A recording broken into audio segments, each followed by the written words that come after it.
Queen's Alchemy tribe is the vibe. Spitting peace and love on every live. The wisdom she holds is like no other, bringing together every sister and brother. She extends peace and love through collab and grow. Her weekly connection, so now you know. Join the tribe on the live, she got something to say, bringing healing to body each and every day. She's got something special, yeah, the queen is the vibe. Dropping wisdom in the group on every live. Queen Alchemy is gifted, yes, she'll fight for you when she feels compelled to stand up for the truth. She's strong in her stance with poise and grace, giving back to her community in every way. Queen Alchemy, now you know her name. One moment in a tribe, no, you won't be the same. Sharing wisdom, she's the queen, dropping knowledge on everything. Join Queen Alchemy, she's the vibe, sending peace and love on every live. With the knowledge and the tribe, hail to the queen, Queen's Alchemy. Peace. Welcome to the live. If my panelists will please put yourself on mute. Peace. Welcome to the live. Thank you for everybody joining in. I know we're all connected from a couple different channels, but that's all good and wonderful and beautiful. I hope everybody having a beautiful day. We're going to go ahead and get started. I apologize for the delay, but we here, so that's the only part that really matters. We getting ready to do some things, y'all. Peace and love, and welcome to our second collective build. We're going to be talking about definitely a topic that needs to be addressed.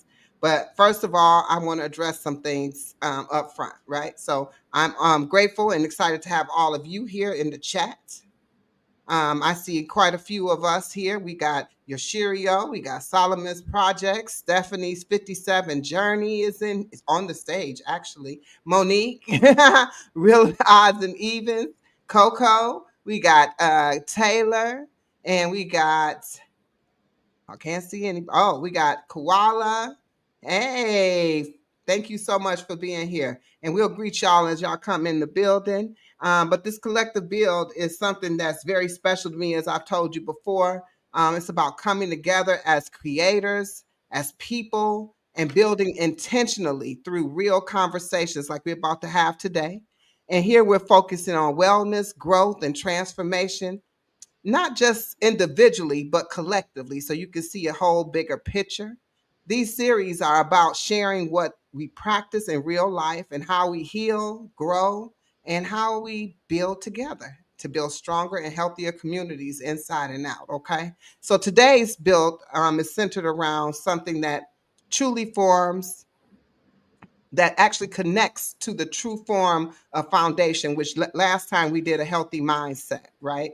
But today we're going to be dealing with fuel and flow, which is your nutrition and movement, okay? And not just nutrition and movement of the body, but nutrition and movement within yourself, and nutrition, what you actually feed yourself physically and mentally, okay? So we're going to talk about how we nurture it, how we protect it, and how we actually use it within our lives to challenge us, okay? So, we got some great guests on here, Y'all know we got some great guests today. Y'all can see them on the panel.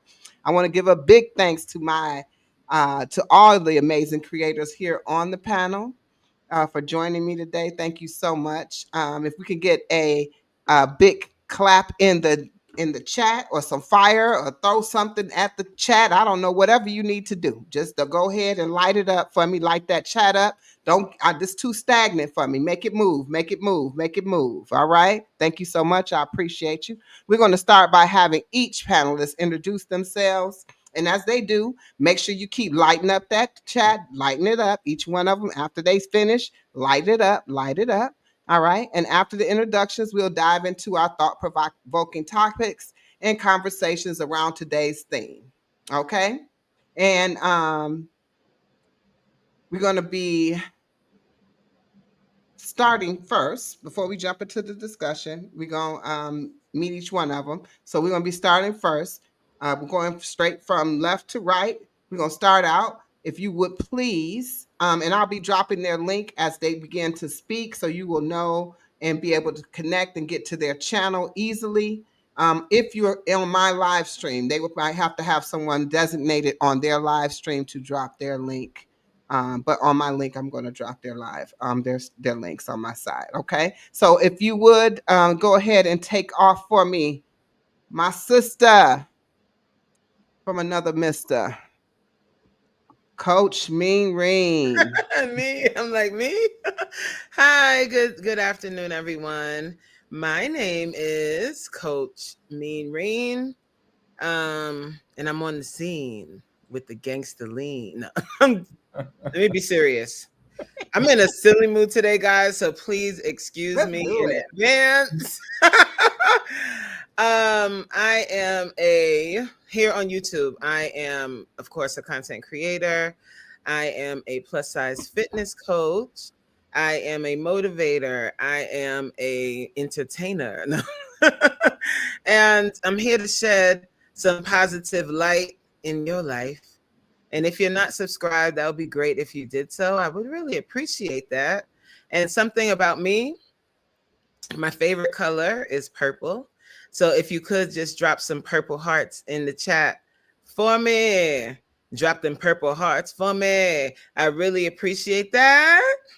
And that's it. Thank you so much, Coach. That was a beautiful introduction and real. Okay. Go ahead, Coach Sherry. Take it away. All right. Can you hear me? We can Okay. hear All you. right.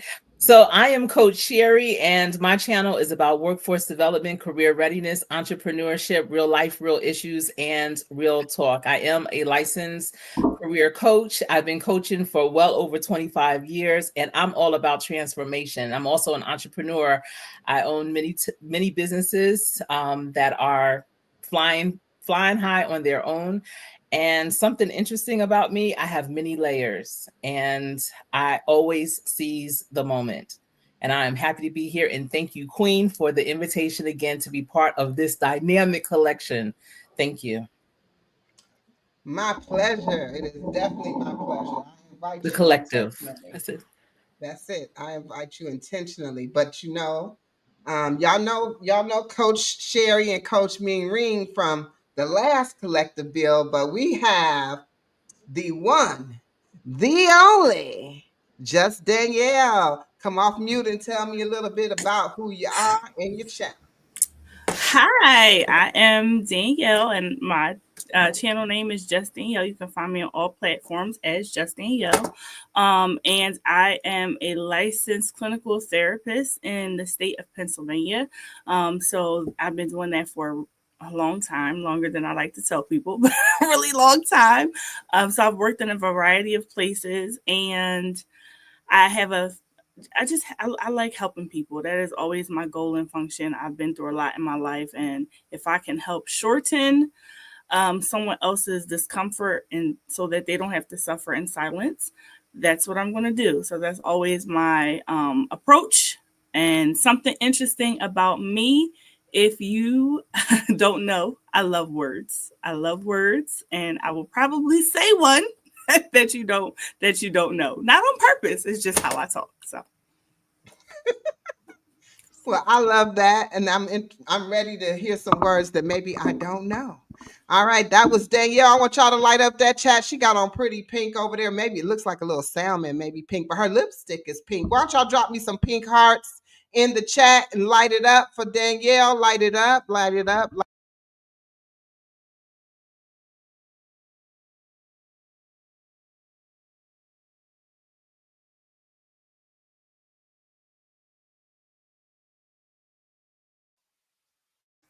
Queen, we can't hear you, Queen.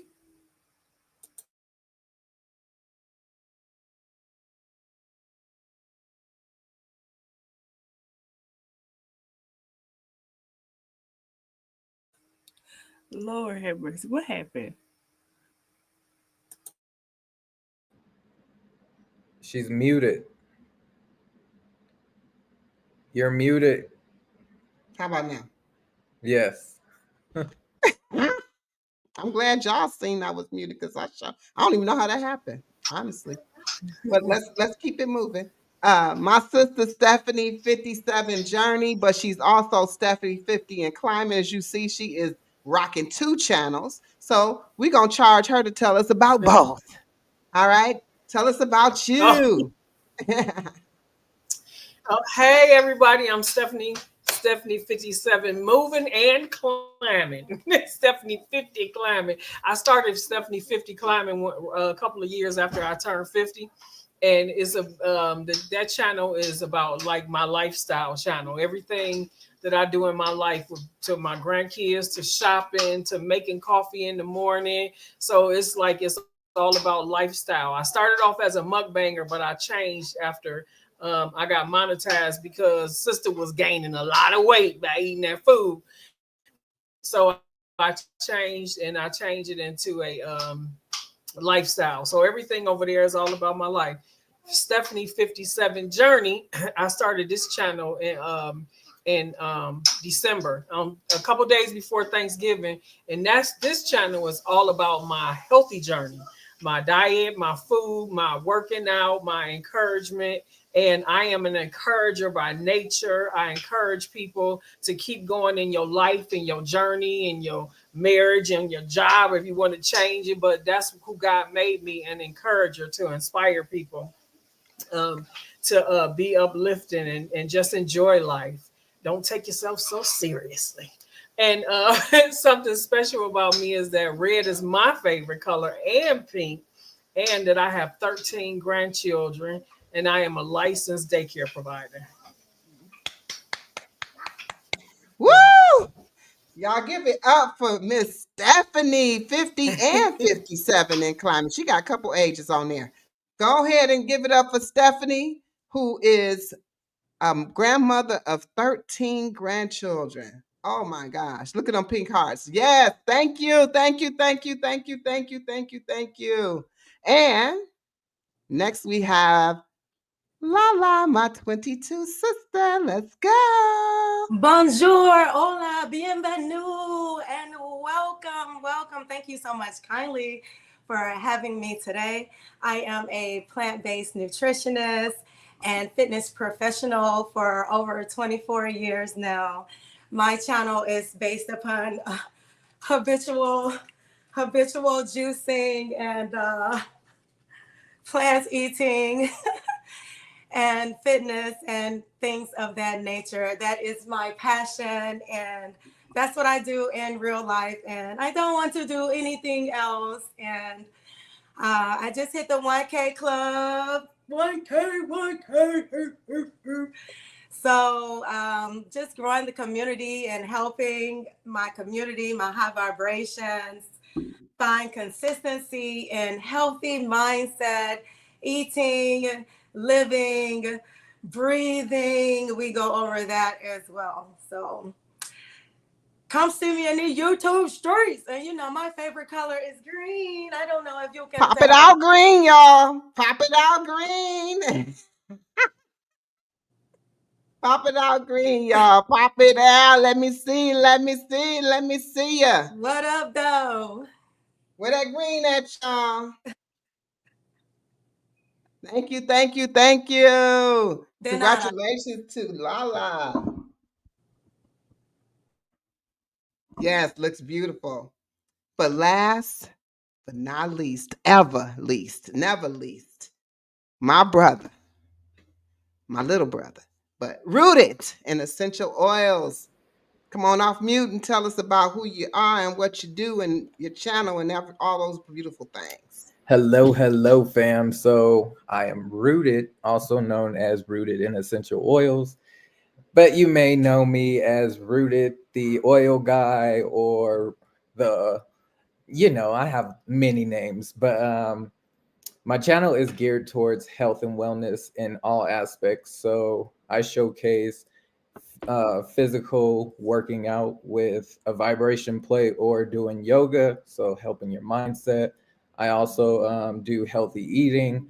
I recently just got into showcasing juicing on my channel, so shout out to Lala and her inspiration with that. And I also have a business, so my channel is my business where I educate but also sell plant-based products. So I have essential oils, I have cleaning supplies, I have you name it, whatever product that you're using on a daily basis, I have it in a more natural plant-based form so you can get rid of the toxins out of your home and it works. So yeah, and my favorite colors are red and purple and green. So, Why yeah. don't we light it up that way? You can go ahead. You can go ahead. Y'all can light it up. Light it up. I'm waiting. Go ahead. While you're lighting that up, I want to thank everybody for sharing about themselves. And I'll go ahead and share about myself. Y'all know my favorite color is purple. So y'all can just keep on lighting it up just like that with everybody's color in conjunction of each other. But I'm going to tell you a little bit about, of course, Queen's Alchemy. Y'all know it's some great energy in here already, y'all. I'm so excited. This is ready to be fun, y'all. But before we dive into the conversation, real quick, I am the queen, and this is Queen's Alchemy, and this is the collective build. And when I think about Queen's Alchemy, I think about healing, growth.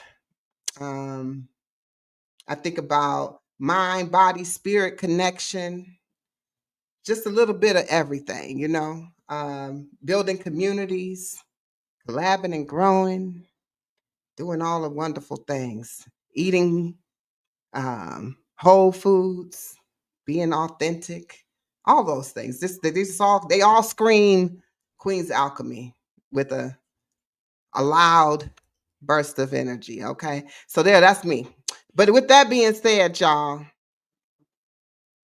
ready? Because today we're really going to get into learning about how to fuel and the fuel and flow of the body, which is nutrition and movement. And it's not limited to, so just so panelists notice, because I did share that, but it's not limited to just really the food that you put in your body, but the things that you may feed yourself mentally and physically, throughout your journey, and also the movement, how you moving about life, not just how your movement of your body is as far as that goes, right? So we got a couple different takes on that. So however you feel about explaining that, if you want to add a little bit of both, that's fine too. Just wanted to give that disclaimer. All right, y'all, we about to get into it. All right, so now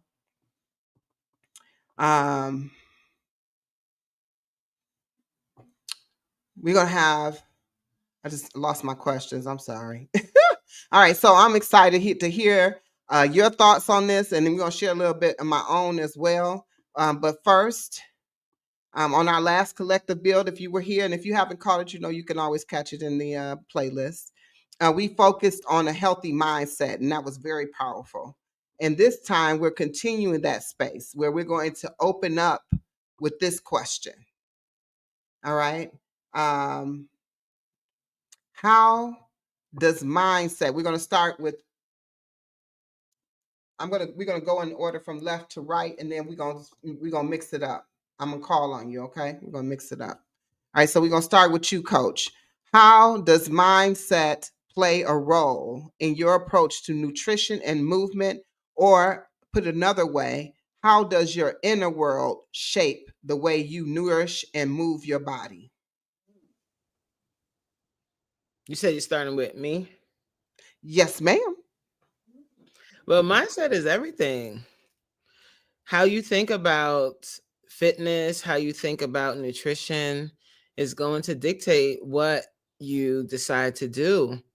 If you know how I always say, if you think about fitness as a chore and you think of it as something that is a punishment, then what do we do with chores and punishment? We don't want to do that. Who want to do that? Nobody.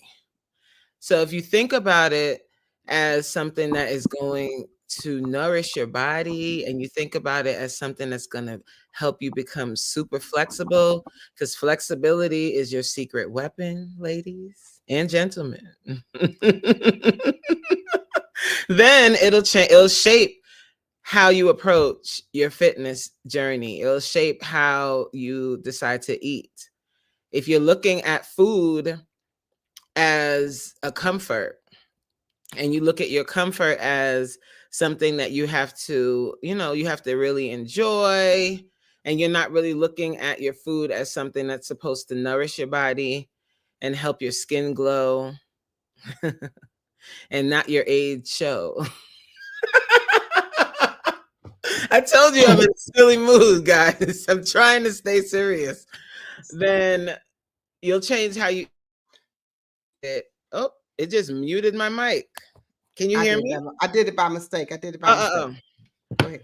Then I forgot what I was going to say. What was I going to say? If you look at it as a chore, no, that wasn't it. I totally forgot. I was going to say something really good too. Listen, the 46, guys. You're talking about glowing. Oh, yes, we want to glow for sure.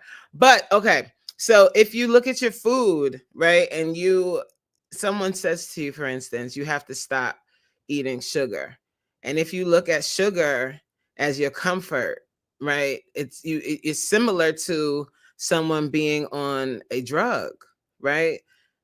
When you have to stop something and you don't really want to do it, then you'll make up all of these excuses about it, and you'll say that, it's really not something that I want to do right now, and I don't eat that much. And you'll start telling yourself what you need to hear so that you can keep doing what you want. But if you look at it in a different way, then you'll have a different outcome. So the mindset, how we think about everything, really determines what you actually end up doing. That's it. Short and sweet. You're muted now, Queen. We're gonna have to keep watching that. I was muted because I was coughing, and I started coughing. I forgot I was on the thing. I'm all in your. And then I muted you by mistake. We all over the place. That's okay. We're gonna get this together. We're about to start flowing. Go ahead, Coach Sherry. So when I think about nutrition and the mindset, I always in my mind, I still have a lot of great things to live for, tremendous things to accomplish. And I've come to realize, especially when I turned 50, I'm double nickel right now. I'm 55 all the way live, 55. 5555. I'm sorry. I think I'm a little silly too. Wait, hold on. This is water that I'm drinking. Hold on. You sure? Once I turned 55, I want to say approaching 55, I recognize that it has to be part of my mindset of like how I eat, how I'm showing up for myself. When I go to the doctors, I let them know I have a lot of life to live. So treat me for health and not for sickness. And I'm more intentional with, understanding what's fueling my body versus what's depleting my body. I started to really take account for those foods when after I eat it, I am sluggish, I am drained, I have no energy, and recognizing those foods that give me energy. So being more aware and having more intention with everything. And Coach Mean Reen was saying even in her live today about the IMs and, your inside voice and what you're telling yourself. So again, I tell myself, I have so many great things to accomplish. I'm finding myself, in front of cameras, being interviewed on the news intentionally, not just because I was a witness at the crime scene. And so I want to be ready. And I know how I'm looking on camera. And so, that's keeping me also mindful of, okay, Coach Sherry, if you want to do this, if this is really your projection of where you're going, you have to all inside and out, you have to be ready. And it's not about getting ready, it's staying ready. So my mindset is to stay ready, to be at my best at all times, and to listen to what my body's telling me, because your body talks to you, and listening to what my body's telling me and adhering to that and respecting that, because my future self is going to say thank you. Thank you so much, Coach. Do I need to repeat the question, or you remember what it is, Danielle? Let's go. I remember. So, and I got split screen, so I just slid the questions on the other side, so I'm good. So, what I will say is, when it comes to mindset and nutrition and movement, for me, I had to unlearn a lot. I grew up in a household where physical appearance, especially weight, was lauded. Like you had to be a certain size. I was not that size. Okay. I was not, I was never going to be that size. And so there was a lot of shame associated with that, a lot of pressure associated with that. And then, to have a bar you can't actually meet, or I wouldn't say can't, to healthily meet. And so I suffered with eating disorders for a number of years. And so the mindset was food is bad. Food is of the devil. Food is going to hurt me and or harm me. And then of course going to that whole yo-yo dieting thing, right? Because now you demonize food. It becomes this it's maligned, and so you're like, okay, well then I just won't eat, right? Enter church culture. Now we fit in the fast. Okay, I can do that. I can do that with my eyes closed, but it's still it is a negative mindset. It's not a right way of thinking. So now you are, so again, not to take over. So I had to unlearn that. I had to unlearn the things that I was taught about food and function. And if I'm going to exercise, I'm not going to exercise to harm my body, right? Because that was enough. My dad was a bodybuilder, and so he was getting up at the crack of dawn and locking the refrigerator at certain times. So, and again, just relearning what is that food is not the issue. It's how I think about it, right? It's how I think, how I process, and understanding that. So hopefully I answered your question. But yeah, I had to unlearn some things. And I think that is what a lot of people have to do as they start to have a holistic journey around food and movement. And I'm going to say that was an excellent question. And yes, you're answering, whatever you say is answering my question at this point. I do want to just re-ask the question so that that the chat will connect to this. It was, how does mindset play a role in your approach to nutrition and movement? And or how does your inner world shape the way you nourish your body and move your body? And we're going to get Stephanie to go ahead and answer that as well. Yes, definitely unlearning. Absolutely. Okay. Um, that's a big thing for me. That was the mindset part, was one of the reasons why I was able to get on my journey. Get back on my healthy journey, because it's like everything starts in the mind. Everything that you do and everything that we want to accomplish, or that we begin to accomplish, it starts in the mind first. It's a thought. It took me for 3 years. I was thinking that it's time for me to work out. For 3 years, I just kept saying, listen, you gaining this weight, you eating whatever you want to eat. You think this healthy and it's not healthy, because it got all these products and all these things in it, is processed food. So my mind was telling me to stop eating this, and okay, you got to start working out, at least get up and walk or something.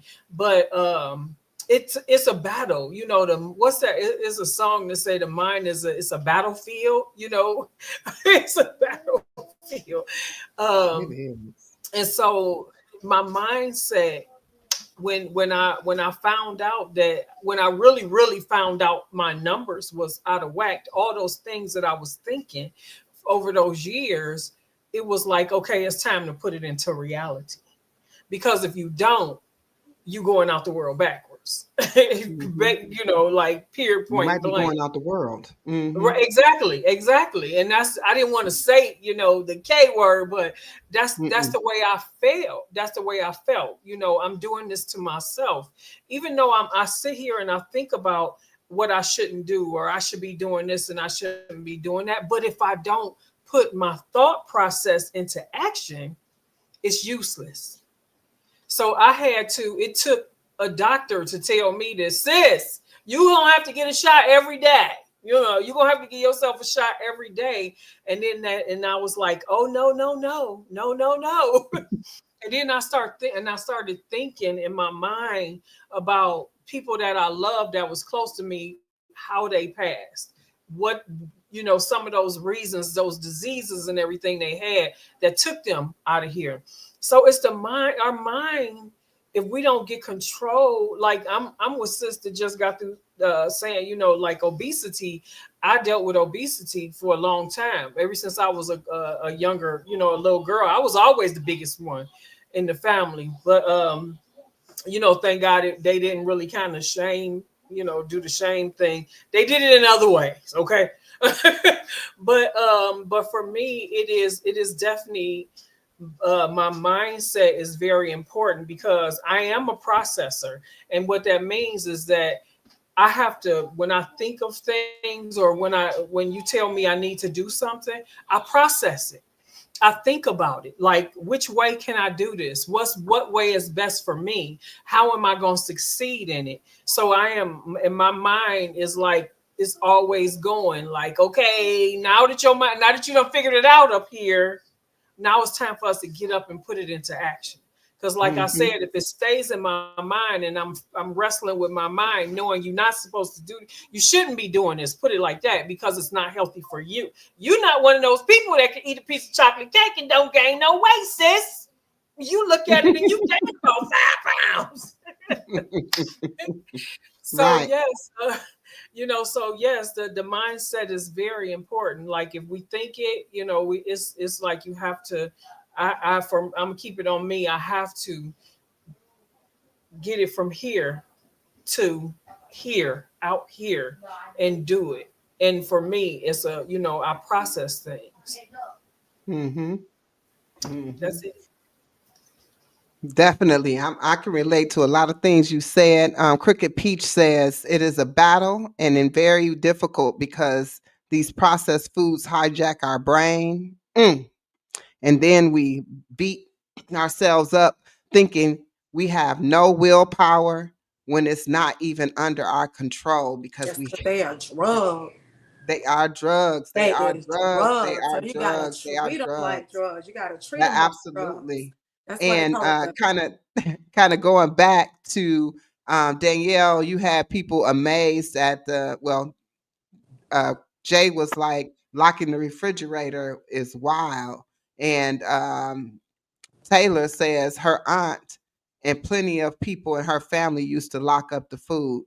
And so for me, when I hear this, that's trauma in itself because you're trying to figure out like why are you doing this? I mean, and then it makes you want to have those things that they were trying to keep you from, and so you constantly go after it. I mean, I know we out of order here a little bit, but listen to what I'm saying.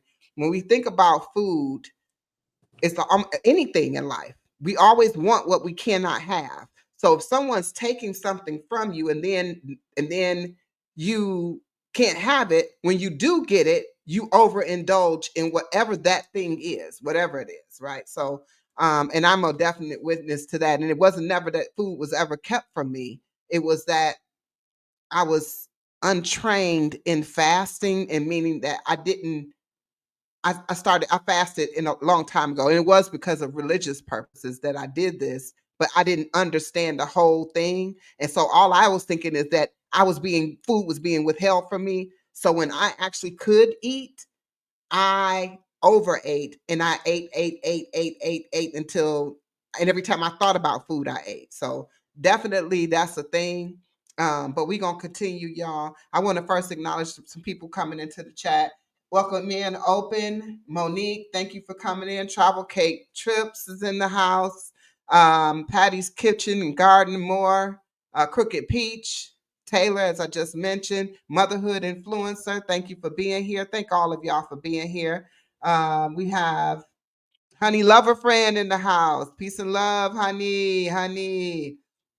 And we have, if I miss you, it's only because the chat is moving so fast. We have Solomon's Project in the house. Kids from Jay.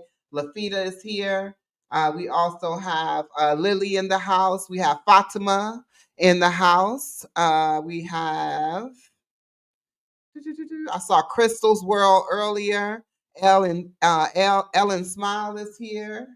Um, Simply Alana is here. Come on, y'all. Come on through. I see y'all. I see y'all.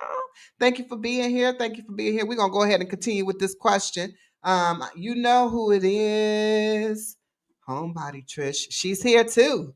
All right. And we got Hassan Tahir show. And we have that's it. That's it. We got y'all. I think I hit everybody. And if I didn't, welcome. All right. Come on, Lala.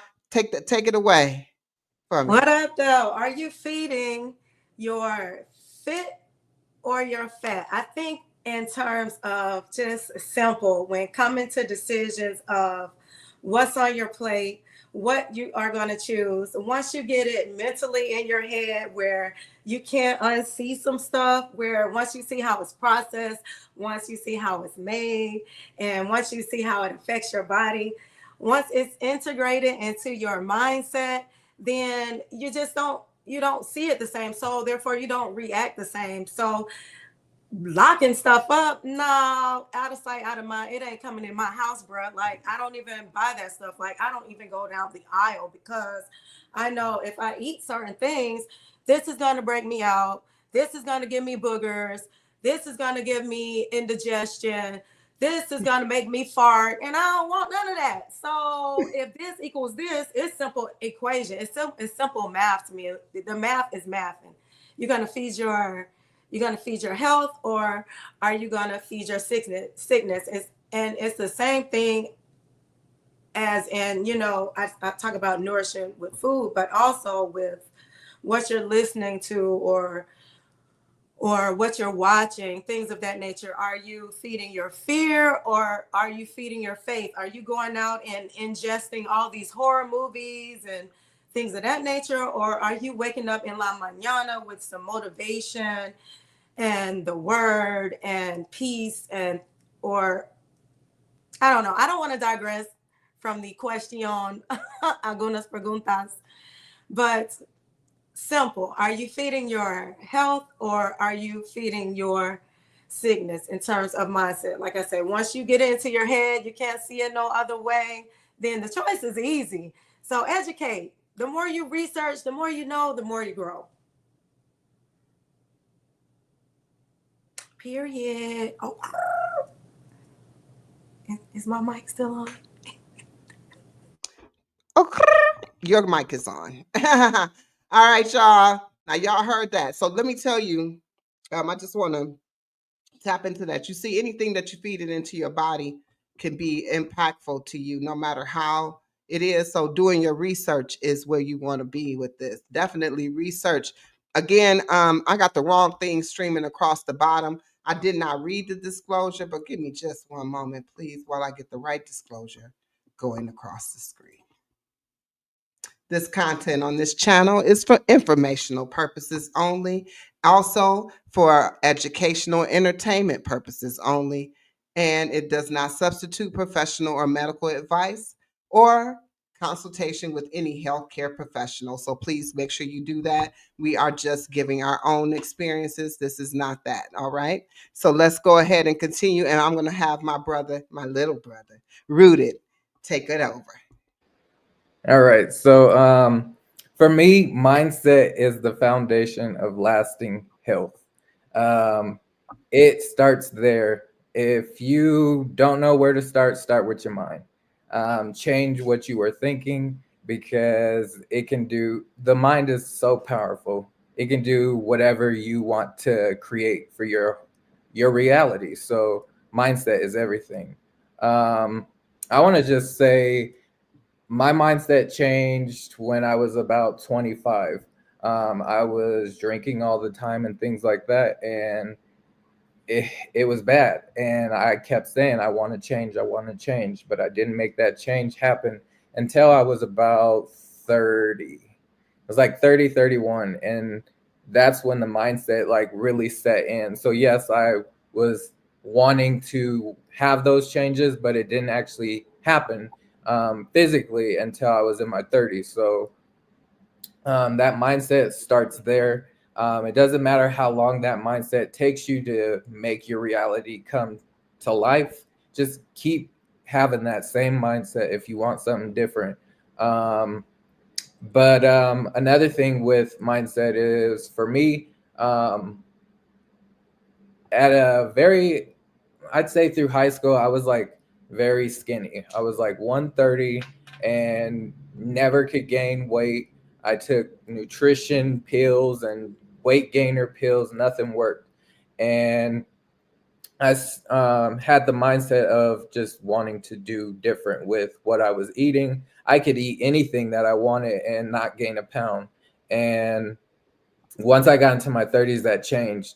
So I started putting weight on, and I'm like, okay, well, I'm getting the weight that I want, but now that I'm getting this weight, now what do I do? I'm not working out, and then it becomes unhealthy, and I'm like, okay, this is not good. I don't like what my body's looking like. So now I need to lose some of this, and now here comes the fitness part of it. So I'm like, okay, well, I'm not going to just be a couch potato, sit on the couch, eat whatever I want, and indulge into like unaliving myself.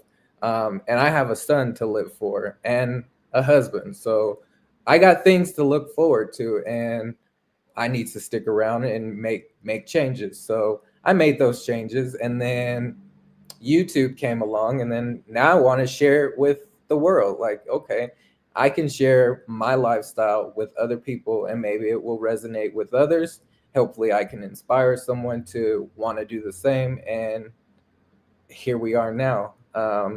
2 years into YouTube, I've been on this health and wellness journey um, for almost 5 years, and love every aspect of it, and it keeps evolving. So I'm not just staying stagnant at one point. I'm putting more into it. So as I mentioned before, I'm doing the juicing, I'm doing the workout, I'm eating healthy. And then I have essential oils that also help with mindset. um, Essential oils do more than just smell good, and if you are willing to try it, you will see what I'm talking about. It works, and it can help with grounding you, changing that mindset, and it works. And it's all plant based. So, yeah. Awesome. Awesome. Thank you so much, Rooted. And that is great insight. Now, I just want to show y'all how everything is a building block. You understand what I'm saying? So, we talked about mindset. So, if you want to hear some deep answers into mindset and how mindset structured is. I mean, they tapped into something that they didn't even tap into on the last panel, which the whole panel was about a healthy mindset. But this was just this. I wanted to use that as the building block so you can see how it actually ties into this. But everybody, y'all gave great answers. There's no right, there is no wrong answers because these are all people's experiences and how they typically or how they approach these things, right? So for me, when it comes down to the question of how does your inner world shape the way you nourish and move your body, well, I kind of gave you a little tidbit when I was, commenting on not being able to being withheld from food or being a I want to say I used to say addict, right? I used to say I was a food addict. I came on here saying food addiction, right? Saying that I had a food addiction, but I decided that that was a negative connotation for me. I didn't want to put a label on myself that would give me an excuse. That's where I'm at with this. No excuses, right? So no excuses. I'll talk about that again later on. Coach is smiling. She know why she's smiling, but there's no excuses. And for me, mindset, when it comes down to it, is the foundation. And that's where I was going with this. And if your thoughts are not aligned, then any habit that you start will not stick, right? So if you don't have the right mindset, so if you start a workout journey and your mindset is not aligned, it's not going to work, right? So then you move away from that and you say, I'm going to eat a certain way. Stop doing diets, fad diets, things like that, because those things don't align. And that's definitely not a mindset included in that. So how I work around these things when it comes down to shaping my nourishment and mind, put my mindset. I think about what I'm going to do and what the outcome of that's going to look like, and the end result of what that's going to look like, right? So I do want to be here for the long haul. I like the way I feel when I eat right. I like the way I feel when I actually move my body and nourish my body. I like the way I feel when I don't indulge in negativity, or have anything that kind of try to hold me back. I really like the way I feel, and that feeling outweighs any other, mindset that I can have. So I keep on, speaking to myself. As y'all seen the video, if y'all didn't see it, I literally talk to myself often. And so that was just an you know, outward to you, so you can see that I literally have these conversations with myself. That conversation wasn't for you, but I bet you it resonated with a whole bunch of you. So um I talk to myself. That's the mindset I have that keeps me aligned, that keeps me in alignment with what I want to do when it comes down to my nourishment and moving my body, whether the nourishment is physical nourishment for the health of my body or for the mental um, nourishment of my body. And also the movement, the way I move and what I do, I'm intentional. Intentional is huge for me. Everything I do is intentional. I don't have any unintentional movement. I'm not going to say I don't have any. I try not to have any unintentional movement, but sometimes that does happen, unfortunately. Again, I have gotten away from excuses, and we'll talk about that again later, but we're going to move on. I just want to make sure I'm not missing anything in the chat. All right, all right. Taylor says there isn't a stopping point, just a healthier way of life. Uh,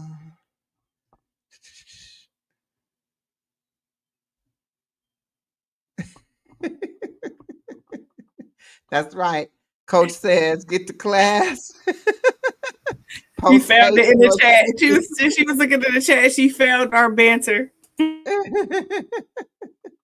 um, yes, it keeps you in fight or flight. Yep, yep, yep. So we're gonna go ahead. We get ready to move on to the next section of questions here that we're going to present, and I'm just going to randomly choose someone to go, and we'll make sure that we hit everybody with this. But now that we're building on the connection between mind and body, let's talk about the nourishment, whether it's the mental nourishment of the body or the physical or both. What does balanced nutrition look like for you, and how do you maintain it? And I'm going to start with Danielle. Not the claps all out. So balance is the key word in that sentence. And I think in so many areas in our lives, balancing is we promote this idea of balance.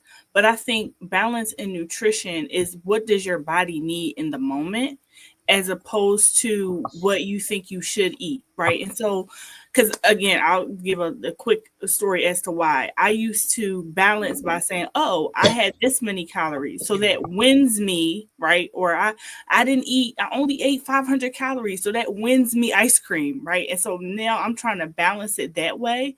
That's not what my body needs, because 500 calories of ice, a tub of Ben and Jerry's versus get you some nice, good watermelon.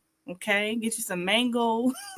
You can, it's what my body needs. So no, it's not that you can't have something sweet, because if you're craving that, maybe you do need some natural sugar.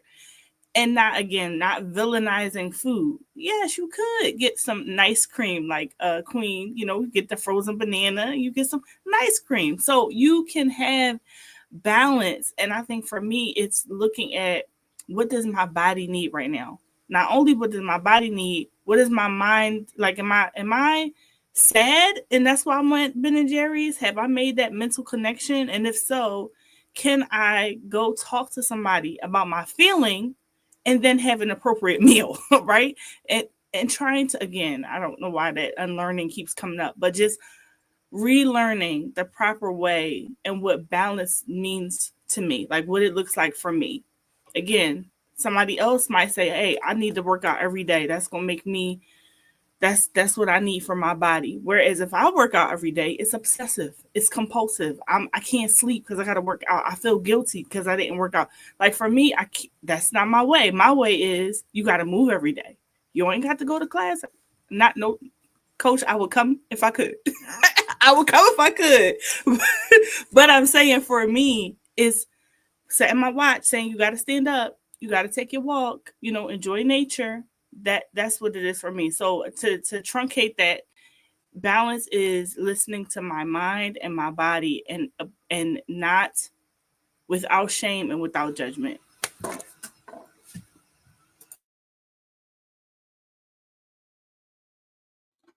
Okay. All right. All right. Thank you so much for that. Thank you so much for that. You about to get attacked by Coach, but thank you for that.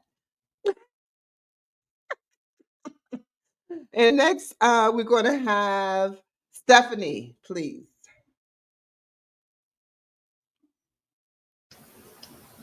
Can I have a question again? Yes, ma'am. My pleasure. The question is, what does balanced nutrition look like for you, and how do you maintain it? Okay. First of all, let me say I was laughing earlier because I just happened to look down and seen Lala took her hair and tied it up under her neck. It turned it looked like it's like y'all that was so look at now she turned her hair into a scarf. That is cute. I was like, wow. What does balance? One more time. I'm sorry. ADHD at its finest. Just one more time. What does balanced nutrition look like for you, and how do you maintain it? Okay. Balancing nutrition, my nutrition looks like for me is do not reward yourself with food. Okay. I do not reward myself. I had to when I'm on a journey, when I have gotten myself like on on point with my eating right. AJ, stop. With eating right. Sorry, y'all. I got 4 of my grandkids here. And I don't apologize for that. But when I get my food, my eating together, which I have, thank God, for like the last year and almost a half, um, it is very easy to get off balance with ice cream, chocolate, like when you and all of those things, because I was a chocolate fanatic and ice cream in the summertime, but I had to have a piece of chocolate every day. I was buying candy bars every time when I walked in that store to the cash register. Grab me a Hershey's bar, sis.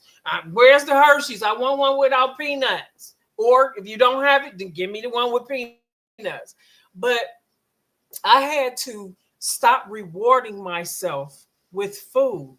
If I do something good, or if I lost 10 pounds, or and you were saying, I think it was you the other day, you were saying about grace. I don't give myself grace no more.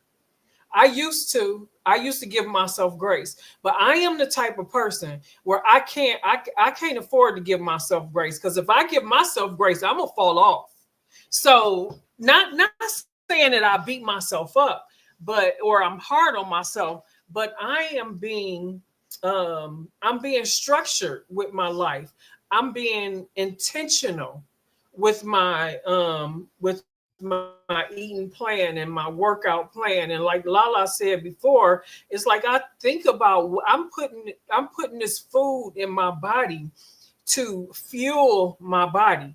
I don't, because now when you're awoken about what you put in your body, and whatever you put in your body, that's what you feed. So if I feed processed food and a lot of sugar in my body, I'm feeding my disease. I'm feeding high blood pressure. I'm feeding sugar, diabetes. I'm feeding overweightness. I'm feeding what you call them little things, them little worm things that we all have in our body. I'm Parasite. feeding that kind of stuff. I'm feeding my mind parasites. I'm feeding my mind being foggy. I'm feeding bad skin. You know what I'm saying? The fungus that naturally grows in our body. I'm feeding all of that. I'm feeding, yes, that tire around my stomach. I don't want to. I'm tired of feeding that stuff. I'm tired of feeding that. I made a conscious when I made a conscious decision to change my life and to live on purpose and to feed my body. I eat today to live. I eat for energy. I eat for mind clarity because what we put in our body, we can be foggy. It can make us not be able to understand, make us not be able to sleep. I like my sleep. You know, all that heavy food at night, having nightmares why I why I wake up in the morning and I done had nightmares and I had that fan and why I had a bad sleep. Because what did I eat before I went to sleep? I ate things. I put things in my body that fed my disease. So my mind ain't clear. My sleeping is not good. I'm not at peace. I'm not at rest. I done caused turmoil in my temple. So yeah, so for me, y'all, I done got passionate about what I put in my body. And I thank my sisters this morning. They helped me to remember. Yes, I said yesterday, it was like I done started lifting weights and it's like, why am I so hungry? I haven't been this hungry. Why am I hungry all day long? I don't get hungry till 12 or 1 o'clock in the morning. What's going on here? Well, they helped me to remember that, sis, you've been lifting weights. And so what we do to our body, it makes a difference. So because I've changed my mindset, changed some things is changing in my body. So I have to I have to be conscious to put more protein in my body because I'm burning off all them vegetables and fruits by lifting weights. So everything in our life and on our journey is a balance. We have to balance things out so everything can stay on a even, even plane. So just a lifestyle of changing the way we eat and what we do. It is a journey, and if you get off balance with doing something different, if you don't change your mindset along with it, you're gonna start thinking, well, I gotta go eat some pasta because I'm hungry. No, you don't. You just have to eat something that's going to give you some fuel the right way and not going to add sugar to your body. So, I don't even really like pasta no more. But yeah, so yeah, for me, my whole life, I take what I learned about my body and what I'm doing with my healthy journey. I'm also taking it through my life and trying to get a balance in everything in my life and trying to change, some things that I want to change in my life. So it's all a balance. Life is all about balancing. If my equilibrium get off, then I'm gonna be like, well, let me start again. I don't want to start no more. I want to stay here and continue to move. I'm done. Yes. So I'm gonna touch on, because like some people you can relate to on so many levels, and I know, when you're going through that journey, you do have to start to say no. Quite a few people in the chat were saying that you got to listen to your body. You have to listen to your body. If your body's telling you something, the way I got on this journey, because I get a chance to answer, I'll just wait. I'm gonna pick somebody else to go. But first, I want to just address the chat really quick. I want to say welcome into the chat. I know Open was already here. Welcome in. Positive Crash Out Channels, Boss Life Online. Thank you for being here. Weight Loss Journey by Keto. Welcome in. Brit Family Fun. Welcome in. Miss Do It Yourself. I see you in the chat. Thank you so much. And if I missed you, I do apologize. I just don't see anyone that I didn't mention already. But thank you for being in the chat. Thank you for keep on engaging in the chat. Let me see if I missed any questions in here. Danielle says, excellent articulation. Journey, not a destination. Lifestyle is not a quick fix. No, it is not by a long shot. Positive Crash Out says, yes, it is, Coach. I need to listen. I'm about to be 45 and I want to live as long as I can. This is really a desire. I want y'all to understand that today's world has a huge desire to live. They don't know exactly what to do. They're all fixing, a lot of people are fixing in on quick fixes, like how Danielle just mentioned, it's not a quick fix. How Stephanie is like, it's a journey. You know what I'm saying? Like it's that, but no, and even Coach continuously speaks on the fact that you are going to have to, it's not, it's forever. So if you don't lose any weight in the first 2 months, it's the process, right? So she over there talking with the mute on. I'm glad she can't. I can't hear because I know she's saying something. But I'm gonna give her the flow right now. We're gonna hear from Coach Meereen. Go ahead, sis. I'm over here bursting. Oh my gosh. Can you just say the question one more time so I don't go off on a tangent? Okay, Please. no problem. What does balanced nutrition look like for you, and how do you maintain it? So many people were saying so many things. Oh my gosh. All right. So balanced nutrition. It kind of ties in with the mindset thing we were talking about first. It really ties in with the mindset thing because it goes hand in hand. Because you can have all the intentions you want to have, but if you start listening to that Debbie Downer, that hater in your head, and the hater in your head is telling you, go on over there and eat that ice cream. You deserve it. You worked out today. You deserve it. Or like Stephanie was saying when she's hungry late at night, right? You're hungry late at night, and you like, I got those keto friendly crackers in the fridge. Let me go get those because they healthy, right? So let me go eat those. Let me go get me a protein bar. Because people think these protein bars are healthy. So a balanced diet is whole foods, period. Not any of these processed foods that they're talking about and telling you are healthy, that they put in these packages and they say no sugar added, keto friendly, gluten free, protein chips, protein bars. All of this stuff is foolishness. It's all junk. They've just figured out, these companies, and when I say they, I'm talking about the collective food companies. They figured out what Queen was just saying, that everybody is more health conscious and people want to eat healthy, right? But they realize that changing and stopping the eating of the sugars, especially sugar, is really hard, right? So they go to stores and they want to see things that make them feel comfortable. You want to see things that make you feel comfortable. So someone tells you can't have ice cream, right? So instead of saying, okay, I can't have ice cream anymore because ice cream isn't serving me. Ice cream is only causing me to have diabetes, high blood pressure, muffin top, saddlebags, bat wings, all of the things.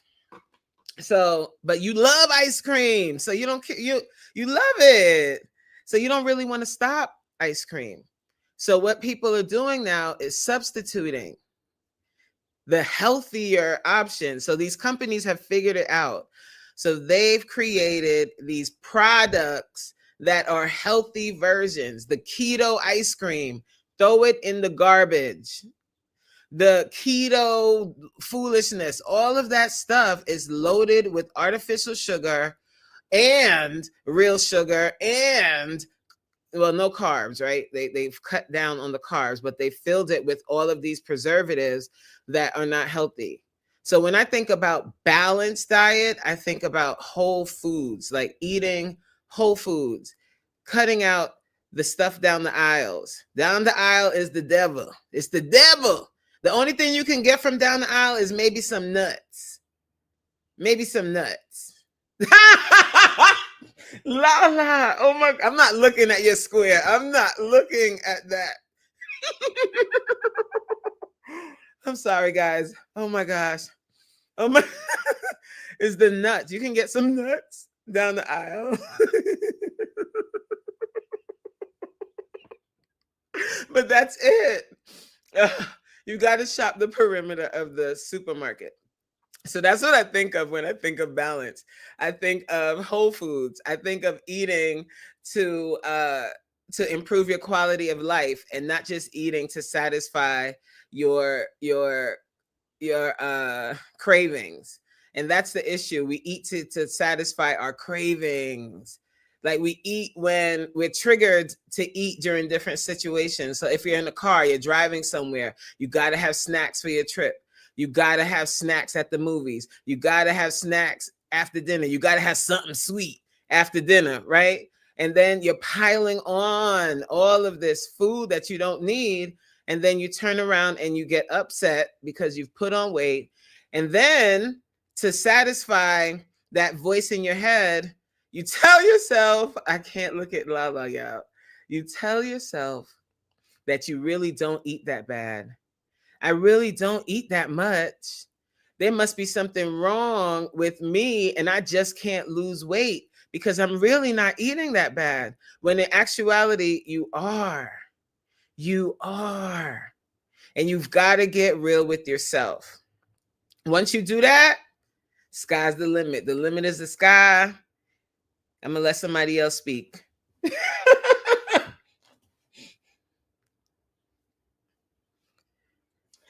Okay, so I don't usually mute myself because I'm coming in, but between me laughing at Lala, coughing, and everything else, I just like I can't disrupt. All right, Lala. so with that being said, I'm giving the floor to Lala. And Okay.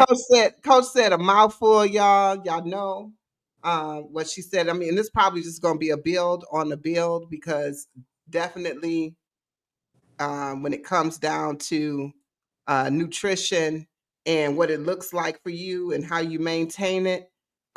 If you listen to what people are saying, they're telling you how they maintain it is the things that they don't do. If you're listening, pretty much everyone's responses have been the things that they don't do is how they maintain their nutrition to eat better, okay? To eat more than better, whole foods. Go ahead, Lala. This what I do. The closer to the source, the better. And I just want to piggyback on Coach Mean Green when she was talking about them ingredients and such things of that nature. And I say, like, yeah, the more chemicals, the more your body has to work, the more enzymes your mouth have to produce, and the more acid your belly have to conjuncture for that stuff to assimilate with your body. So the less ingredients, the better. And what I do is no labels, no boxes, no bags, no cans. The closer to the source, the better. It's electric. Have you heard of angstroms? Angstroms are how much electricity, how much life force. La comida. La comida is the food.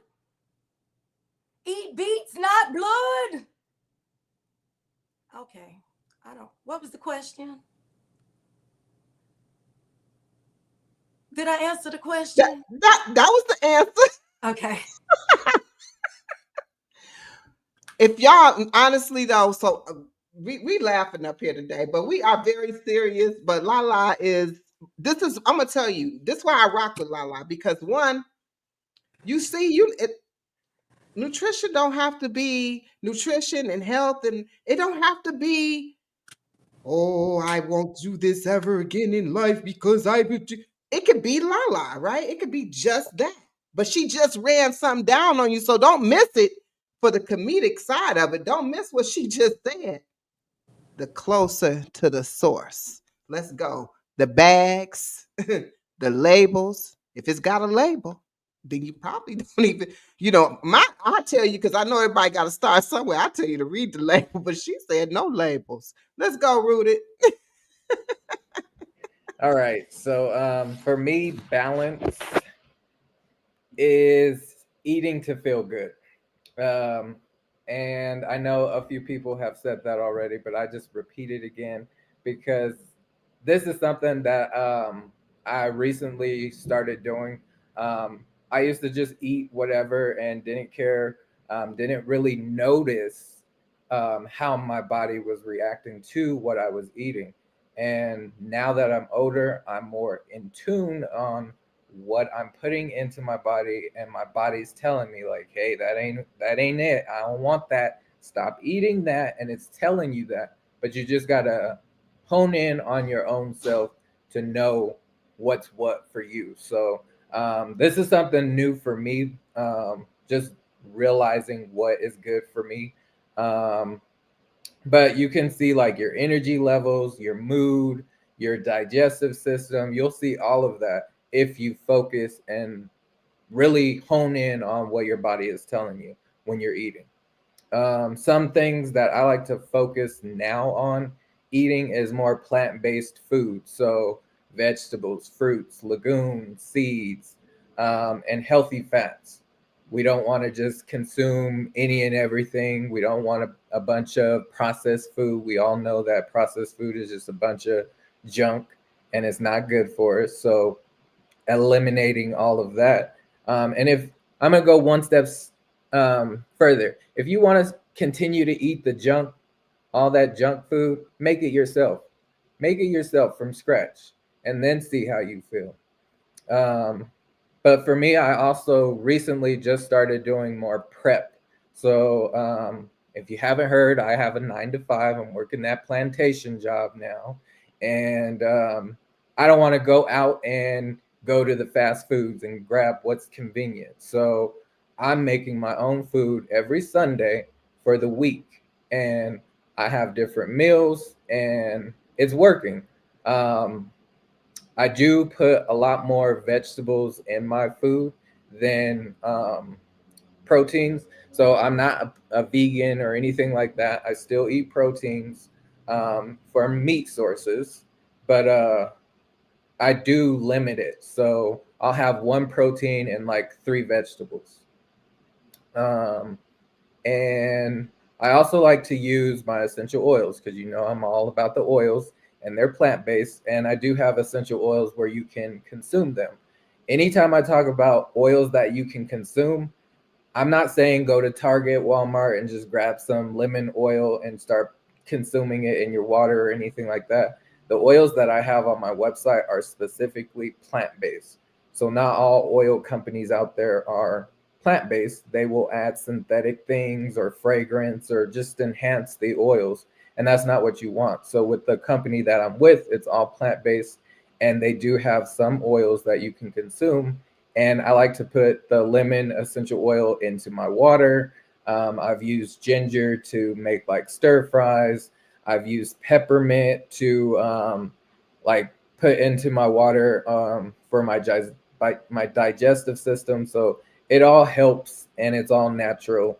Do I go crazy with adding essential oils and consuming them? No. I use like 1 or 2 drops and keep it simple. Um, some other things that I like to do is like drink herbal teas. I'm really into adding more greens to my diet because that's really good for you. A lot of us don't get enough vegetables or greens in our diet, and you are harming yourself when you're just consuming all that junk. Um, I recently just started doing chia seeds. So chia seeds are really good for you. You can make like chia seed puddings. You can add them to liquids. The sky's the limit with chia seeds. I also drink my Ninja Red, the red drink that I always talk about on my channel. It's like all antioxidants, all plant based. It's full of nutrition. It gives you your daily vitamins, and it is plant based, as I said, and it's not a bunch of sugar. So I love using that drink on a daily basis as well. But as I mentioned before, the healthy fats. So we all know the hydrogenated oils are not good for us, or the vegetable oils and things like that. It's not good for us to cook or deep fry and things. So I use healthy fats like avocado, ghee. If you're familiar with ghee, it's clarified butter. So you remove the milk solids from the butter and you're cooking with that. And then olive oil. So those are the 3 oils that I like to use in my household. Um, And I just wanted to leave a little quote. So, balance doesn't live in a perfect plate, it lives in consistent and nourishing choices. And that's what I got for that one.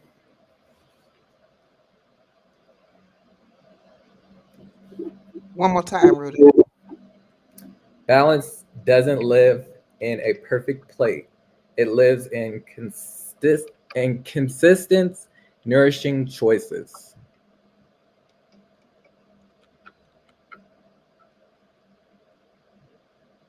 Consistent. Nourishing choices.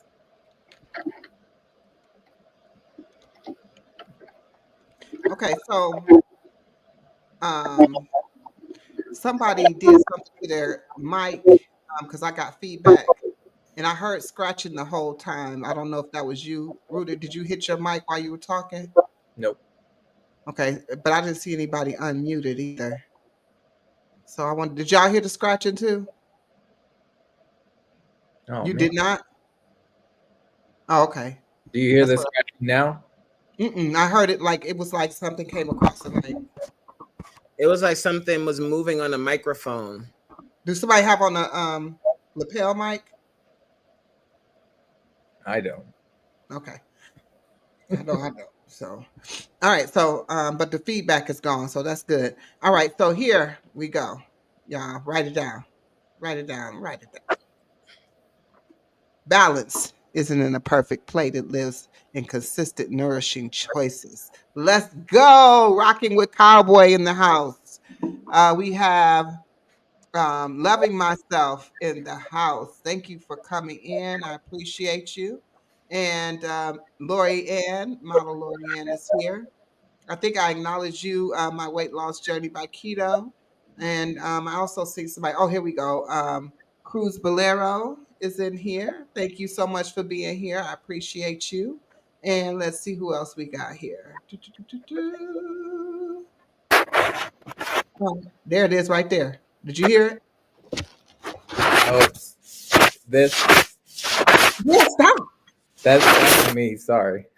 It was me. Okay, stop. I'll stop. All right, y'all. This is crazy day, y'all. Zoe is in the house. Zoe is in the house. Zoe Madden in the house. All right, so it looks like I acknowledge everybody here. Let me see if I'm missing anything. When we have awareness, the mind tells the body, and the body sends out the signal. Yes, ma'am. And if we're paying attention, and that's the only way awareness will be. And the closer to the heartbeat, I've been saying this for years, which is closest to the source. Let's go.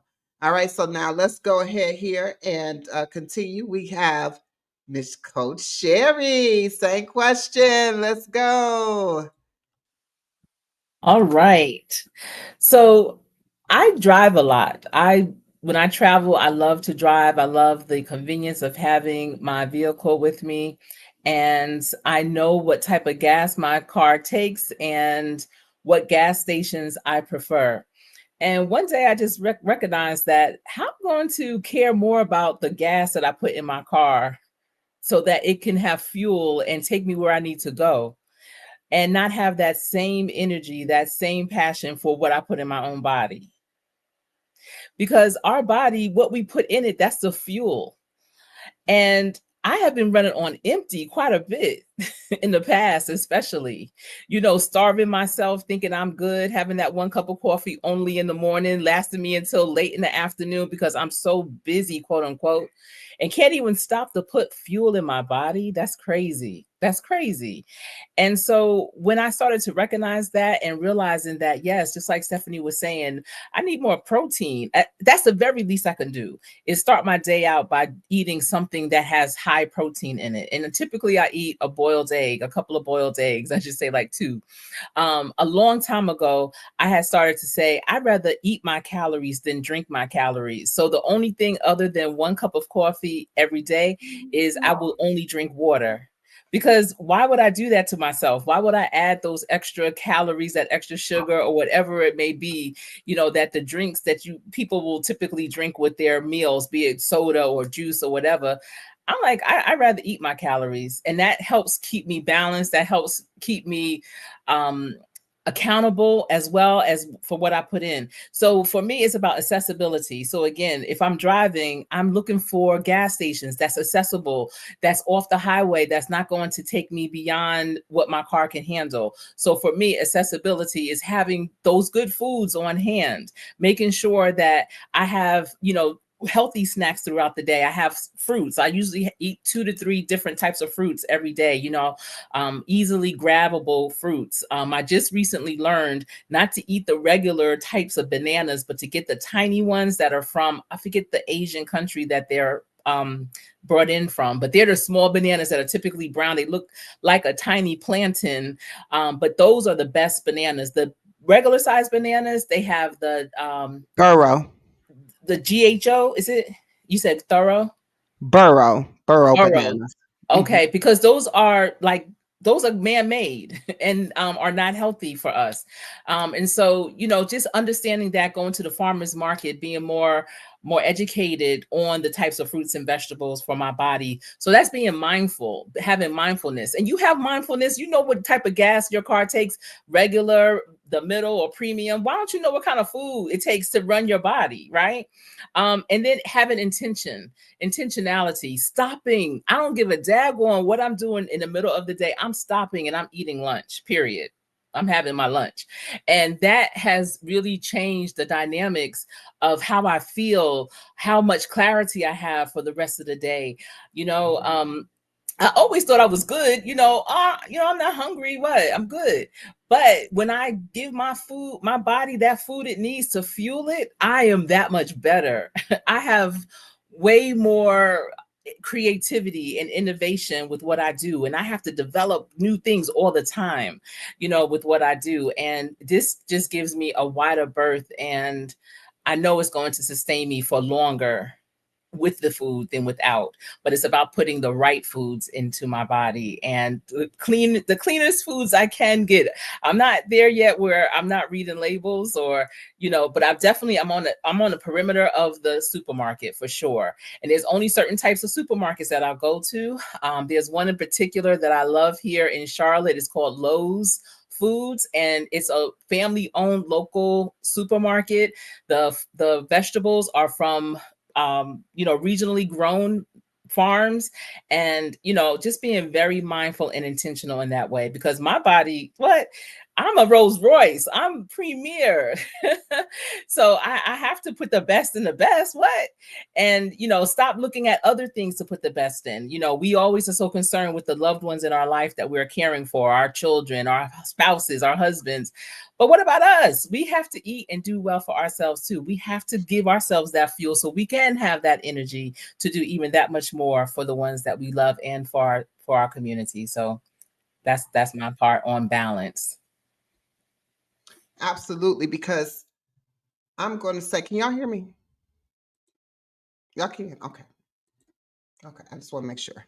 Okay, so absolutely, I want to say that were you saying that burro bananas were the man-made bananas, or you're saying the other bananas were the man-made bananas? The other ones, the big bananas that you typically find in the supermarket, yes, they have GMO or something they're injected with, and apparently they have to change the combination of how they make it every 5 years. And there's been a lot of cases of people being harmed health-wise by eating them. And I need potassium. We all need potassium.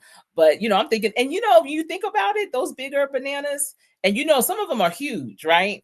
And you might think well, I know for me, I stopped tasting them. They don't have a taste anymore. They're just a banana. And it's just like, I know this is good for me, but it's not banana-ing for me.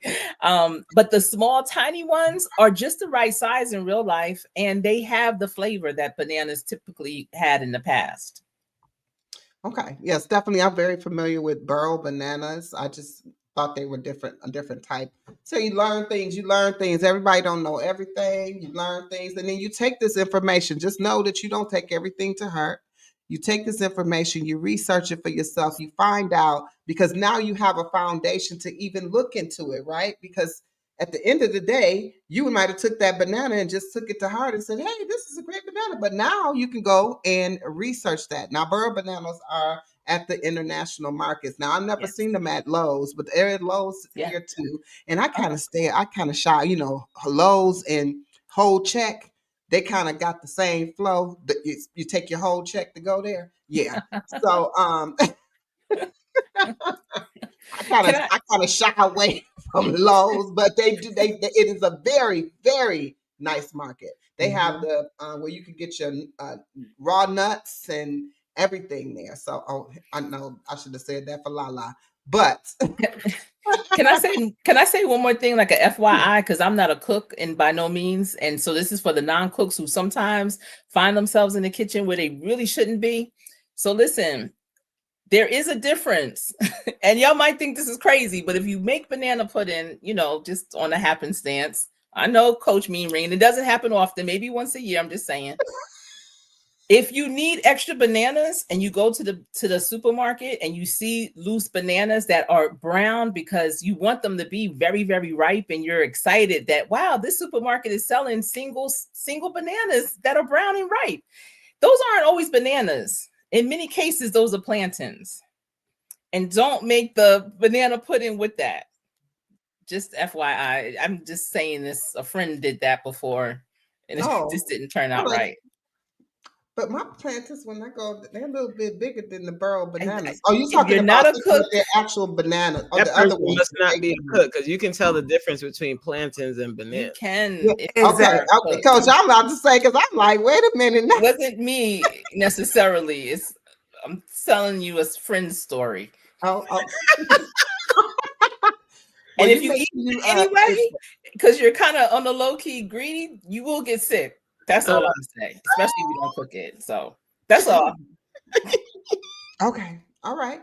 Well, with that being said, y'all, we're going to rise on over to the next question. We're going to move this right along, because y'all know that I do want to embark upon this question as well. I want to give my input on this. So when it comes down to a balanced nutrition, I'm going to probably repeat and ditto each and every sentiment that has been said up here about that. Definitely whole foods. I say it all the time. If it don't grow out of the ground, more than likely you shouldn't be putting it in your body. But always usually cancel it out. So I'm going to say however instead of but.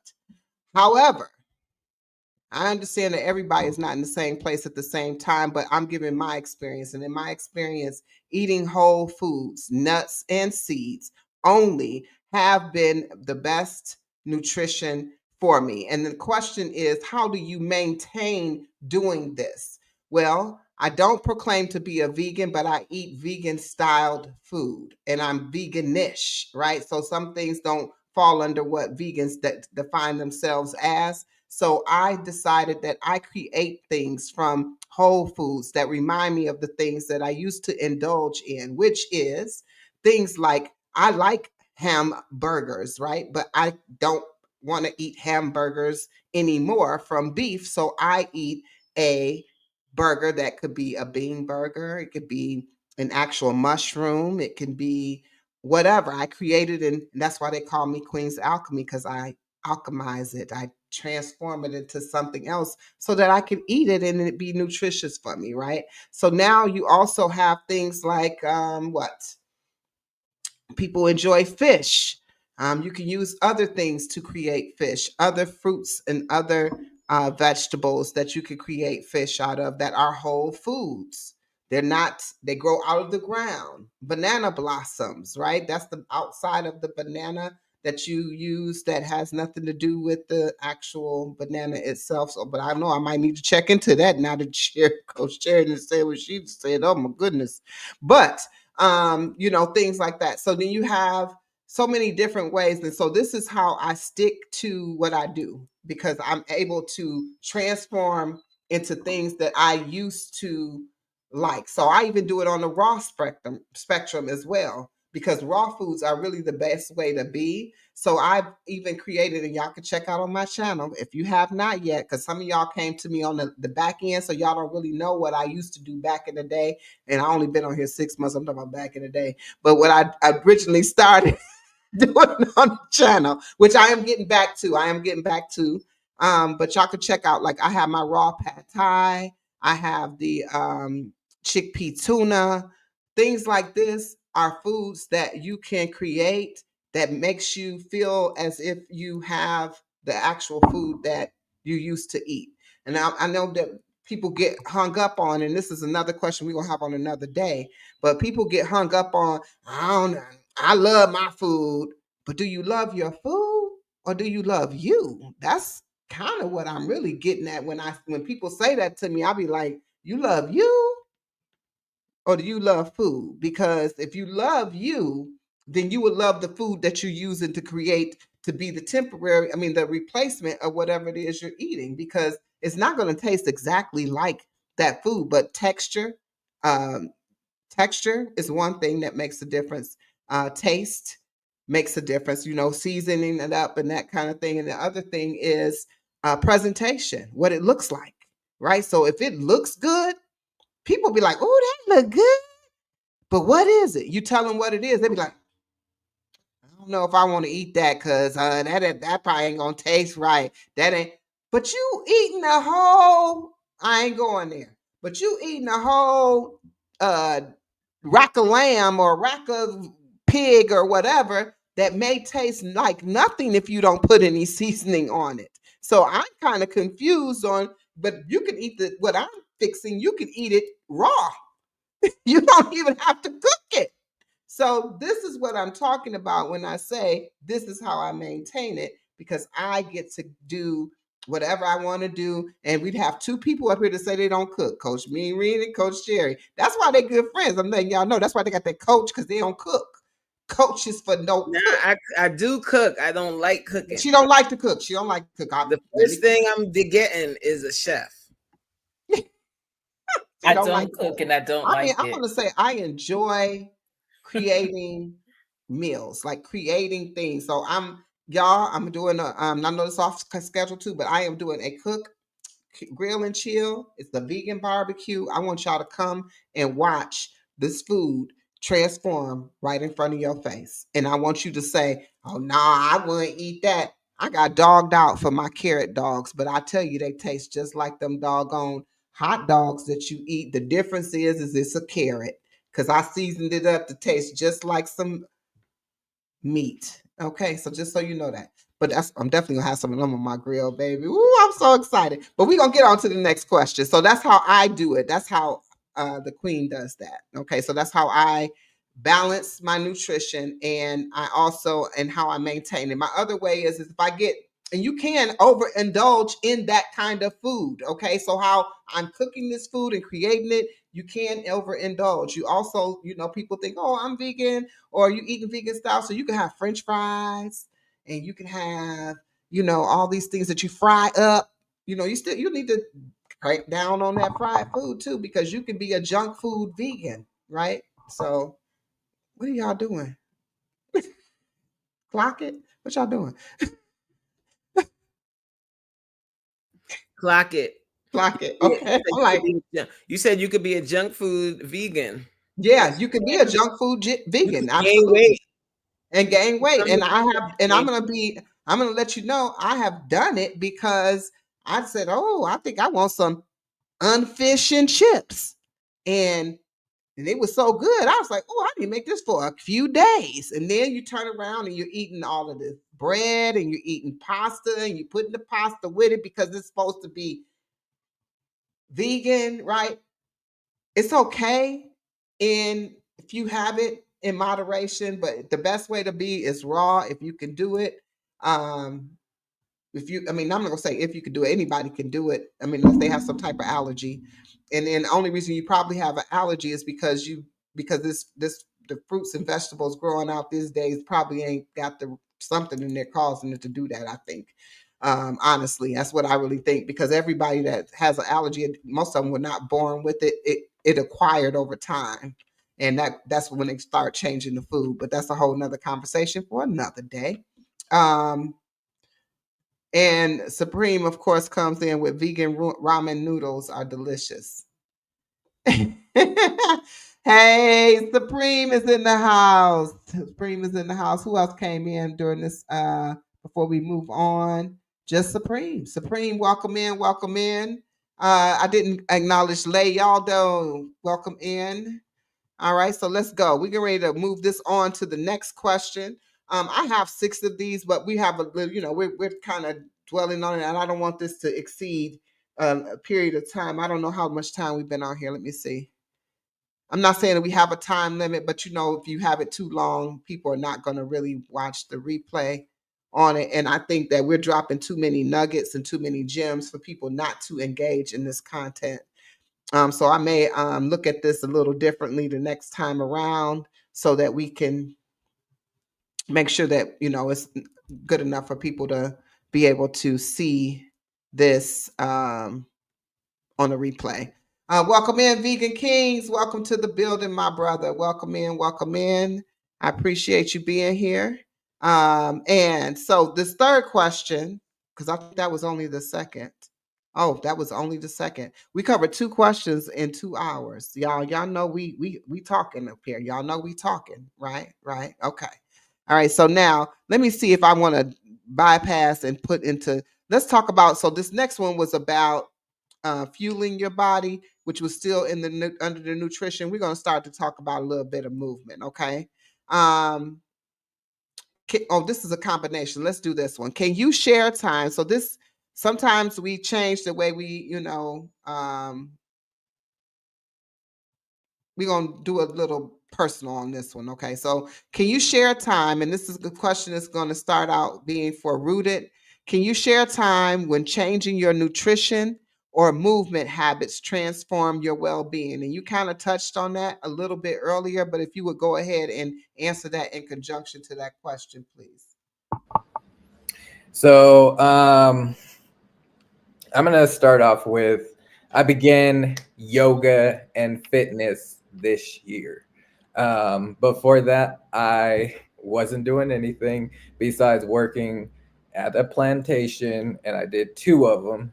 So I kind of put that in the category, okay, I'm doing physical work at work, so that sufficed. But it didn't. So this year I just started doing yoga, and I started off with chair yoga. And then after about, I want to say 4 or 5 weeks of chair yoga, I started doing regular yoga.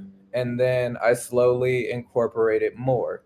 So now I have a vibration plate and I do physical activities. So push-ups, sit-ups, all that. And I'm not using any weight. I'm just using my body.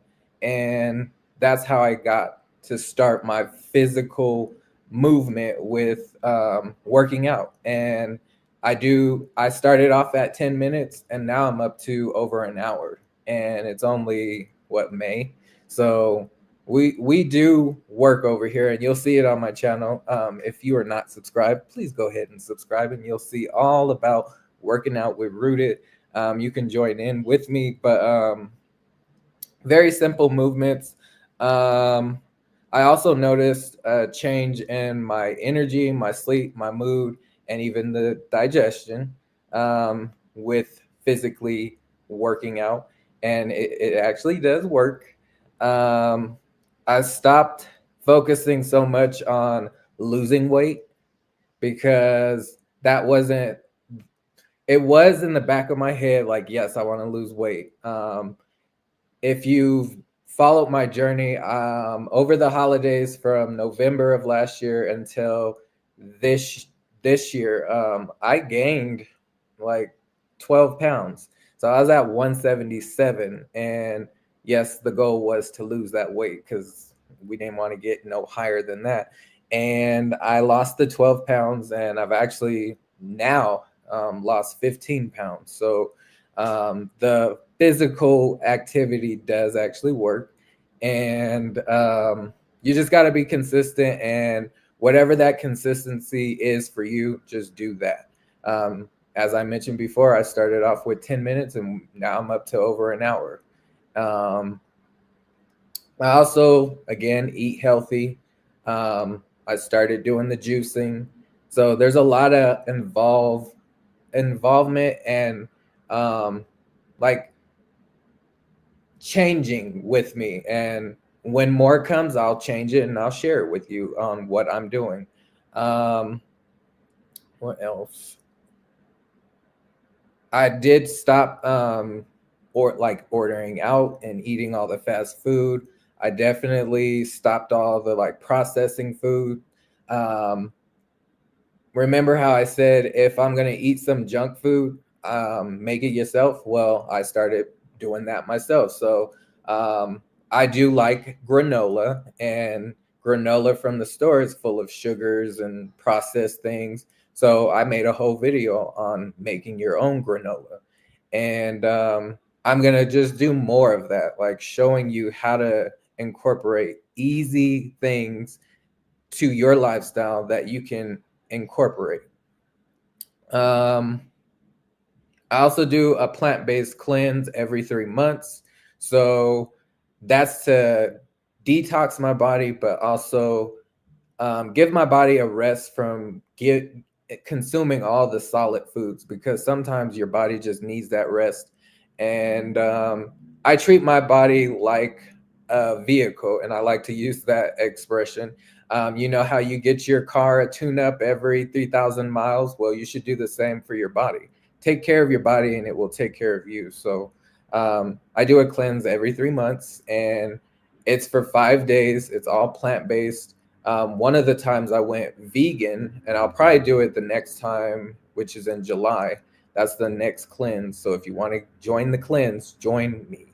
But the vegan cleanse that I've done is a really good one.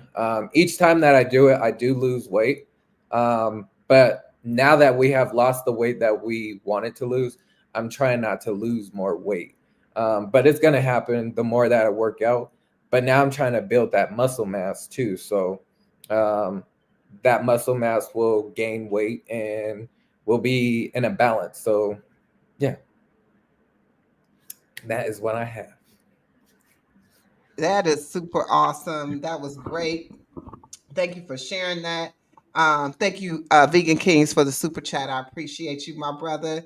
I wish I had my thing so I could do the. I got a little thing that do a little dance for you every time you give a super chat, y'all. But I ain't got it. I ain't got it connected because I don't know how to do that yet. But I'm gonna have it. All right, and then that was great, Rooted. And I just want to say yes, yes, and yes to um, giving your body a rest. That is major. That was huge. I do it as usually we're around the same time, so July is actually approaching mine as well. So I know that we do it all around the same time every time. I don't even mine is just kind of like as I feel it. I don't typically even do it that way, but I know I'm not doing it in June. That's my birthday month. I know I'm not doing it in June, so it's gonna be July. But anyway, not that I'm having cake and ice cream or nothing, but some nice cream. Oh, y'all heard them mention that. You heard Danielle mention that nice cream. If y'all really want some ice cream replacement, I make some good banana pecan. I make a nice uncookie and cream. You just stick with me. Y'all see. It ain't no cookies in it, but y'all think it is. All right, so look at Stephanie's bowl over there. Stephanie, you next, sis. Here go the question. Here go the question. Here go the question. Here go the question. All right. What advice would you give? Oh, that was the next question. Can you share a time when changing your nutrition or movement habits transformed your well-being? Can I name a time? Yeah. It is period. um, period. The food changing my nutrition last year changed my health. It changed my numbers. It changed my the way I feel. The way I think. It changed everything about everything about me, except I was still having aches and pains. Why? Because I had to start moving. I had to start moving. So my nutrition, I changed when I changed my nutrition last year. For a whole year, I was like eating, excellent. I ain't gonna say excellent, but I say excellent because of the way I used to eat. So it changed my mindset. It changed because I started feeling better. Because it changed all that mucus that I was getting all up in here. It changed that when I stopped eating. That's just for me, y'all. When I stopped eating that, the meat, it took away all that mucus up here, so it changed my the sinuses, all them sinuses and stuff problems that I was having, all that all of that. When I wake up in the morning, I wasn't having to gag. So my nutrition changed my inside. It changed the way my inside was feeling. It changed the way my heart was beating, and it changed the way my blood was flowing. Okay, okay, two snaps and a biscuit. But I still had to get moving. No, I mean, no, not the biscuit, but I still had to get moving, right, Lala? I had to get moving. I'm like, but like I was talking about earlier, in my mind, I've been working out for about 3 years, okay? But it wasn't out here yet in the atmosphere. So one of my friends that I met in, hello, I'm on live. Um, one of my friends, she put out that challenge in December. I was like, this is an excellent opportunity for me to get moving and to challenge myself, to make myself, because the mindset was changing and the inside was changing. Now the outside had to change. What I just say? Stop talking. And sorry y'all. Them teenage grandkids I got over here. Um, and so when I started moving, when I started exercising, then I really start feeling better. I stopped getting up out of the bed in the morning and be like, oh,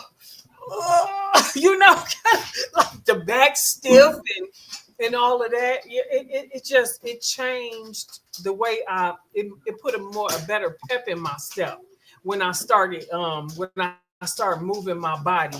It's almost like I felt when I started standing up straighter. I wasn't leaning, washing the dishes. Okay, not wanting to feel like I had to carry my basket of clothes to our laundry room and put it in my wagon and pull the wagon because I ain't feel like carrying that heavy basket. It gave me energy. It changed everything, to the food changed my inside, and my exercise, the movement changed my outside. So it's like I'm living a whole new way of life than I was living 2 years ago or a year and a half ago, because I made a conscious decision to change my life. Hallelujah.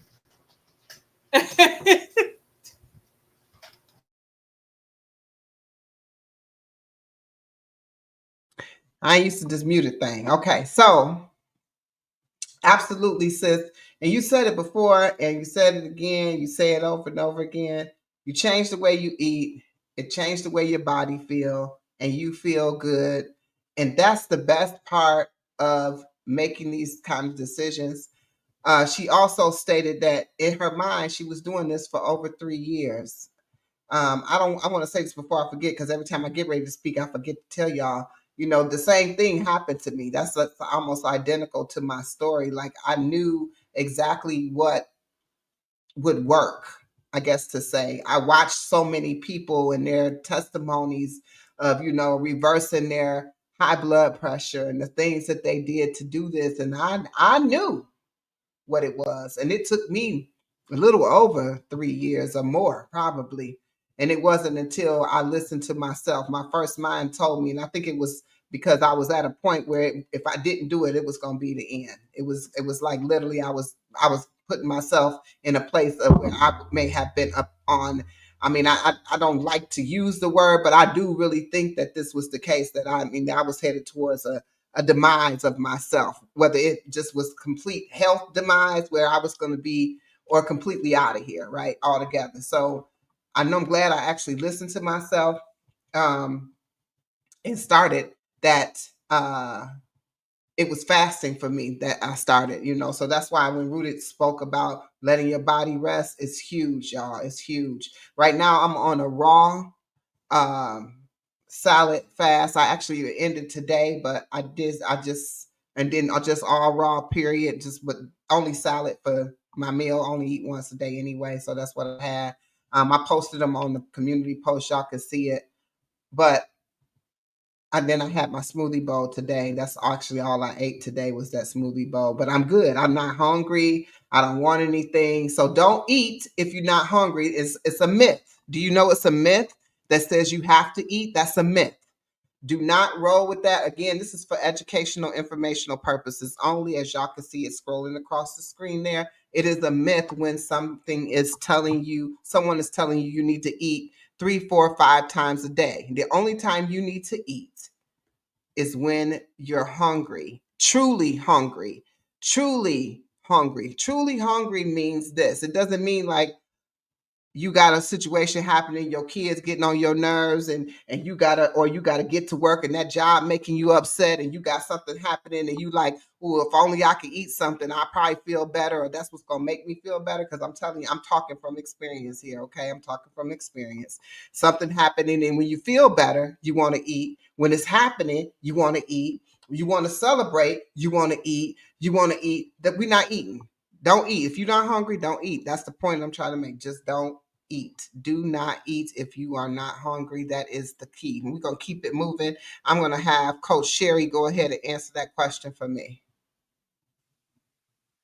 All right. So 3 years ago, I was diagnosed with, and I had to write it down because I still don't believe it, with hypertrophic obstructive cardiomyopathy. And that's a disease that you're born with, and it deals with your heart and enlargement of your heart. So I have a big heart, literally and figuratively. Um, but it hinders the way the blood flows throughout my body and causes shortness of breath. And most people that have this disease, they don't find out about it, or they never find out about it because they pass away. It causes sudden cardiac arrest. And it was very fortunate that I was able to find it before that happened. And I still, even when I go to my cardiac specialist, I'm just like, my cardiologist specialist, who are you talking to? Like, what? So what I'm about to share is definitely my own experience. I don't necessarily recommend other people to take this path. If you have this too, definitely, listen to your doctor. I can say that I don't always listen to my doctor because, I had to have that heart to heart with my doctor. And now he absolutely understands. It was interesting at my last appointment, which was a few weeks ago. I loved that he sat down with me and asked about what I do. I mean, he knows what I do, but he still wanted to see if I'm doing what I do. And, he can feel the passion that I have with what I do. So, because I've always told him, treat me for life, not for death.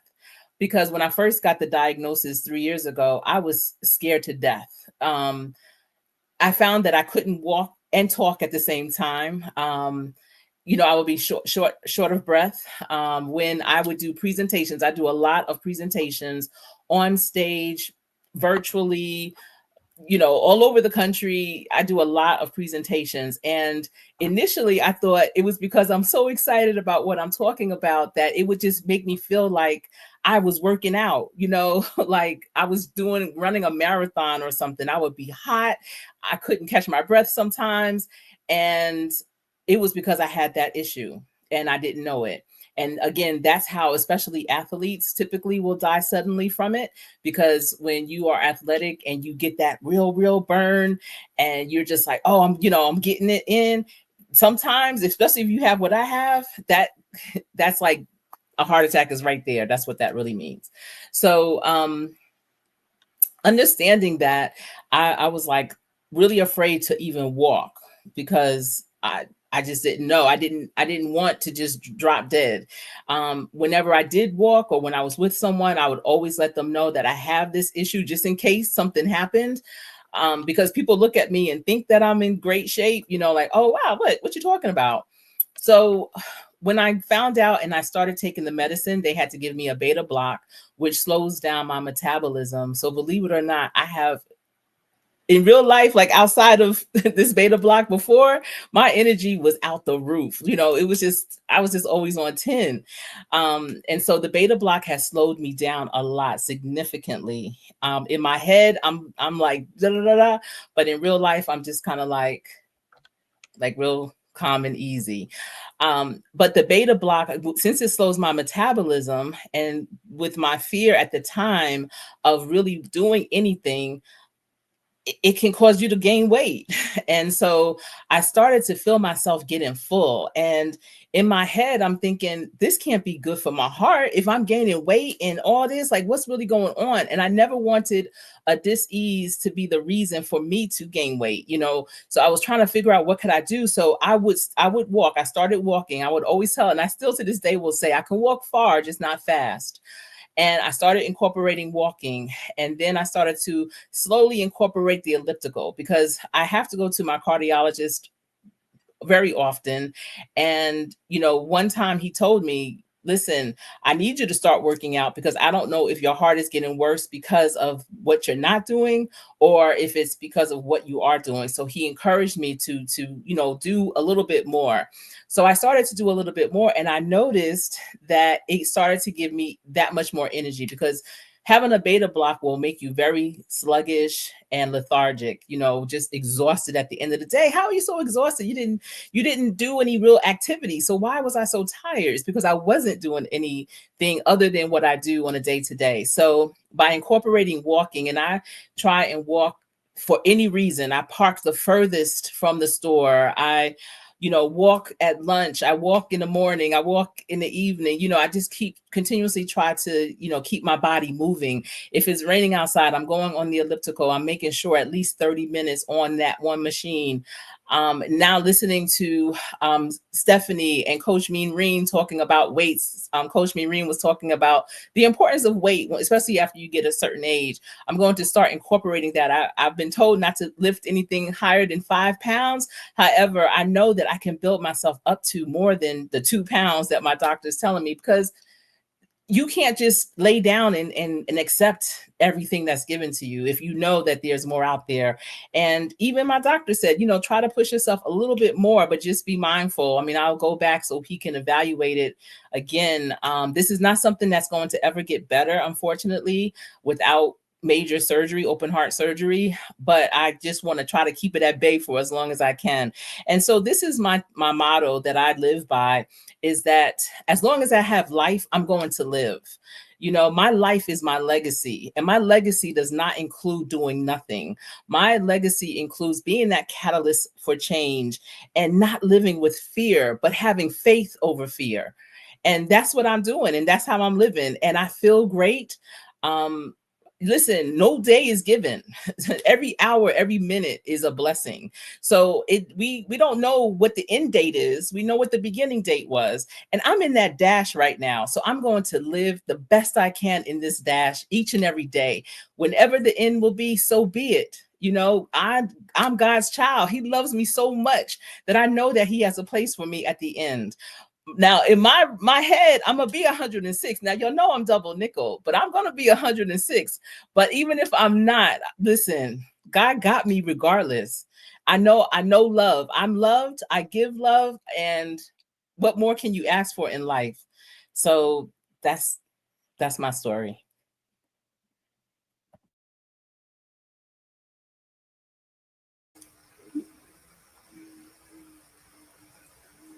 You muted, Queen. We do me like Sherry last month. You muted. What QT what the says, question was? What the question? Taylor say, Taylor said, is there a cure? I think she said, is there a treatment? But I think you answered it during the time you were talking about it, because that was way up. That was further up. Oh, well, my doctor did mention at my last appointment that there's a new medicine out. It's been out for 2 years, because I don't like to be a trial bunny for anything. But he said that he's been looking at it and I would be a good candidate for it if it comes to it. And he was like, yeah, it's $100,000 a year for that medicine. And I was like, oh, okay. and it shrinks your heart. The medicine itself shrinks your heart. So there's two things: open heart surgery to cut off part of my heart, which what part of my heart are you thinking about cutting off? Or do a heart ablation where they stop blood flow to a part of my heart so that it can, shrivel up and die. I just want to know, what part of my heart do I not need? So none of those options for me right now are anything I would prefer. Supreme says, good job, Sherry. No excuses, all action. He loves that. Awesome. Thank you, Supreme, for not. When I hear stories like you, it always lets me know that things could be worse. Let's go. What? He wasn't trolling. He had a serious response. Oh my gosh. That is awesome though, Supreme. I appreciate you giving that. And I'm gonna answer your question in just a moment. Matter of fact, the question was, I'm asking if it's meant for human beings to be vegetarians. And the reason that he's asking this is because our liver poison filters poison from the meat for a reason. So watch this. We're going to make this a quick and easy answer.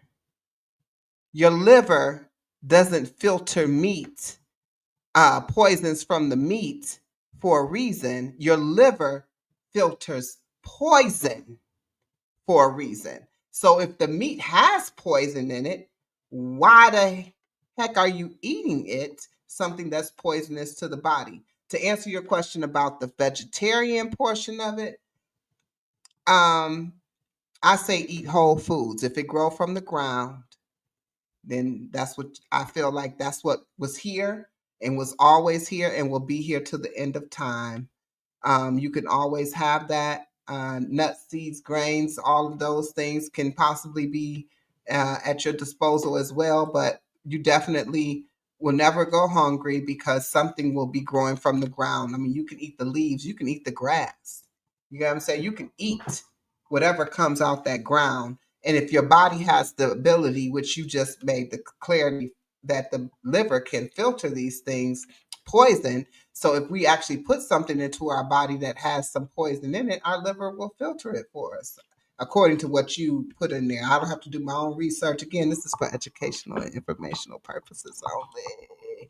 And if anybody want to tap into that answer, they can. Question, they can as well. But he did ask that towards me. He says a good answer, but he still don't want to do it. Now, he still don't agree with it. But that's fine because you know what, this is a collective build, and that's why I wanted to see if anybody else wanted to tap in on that question. Anyone?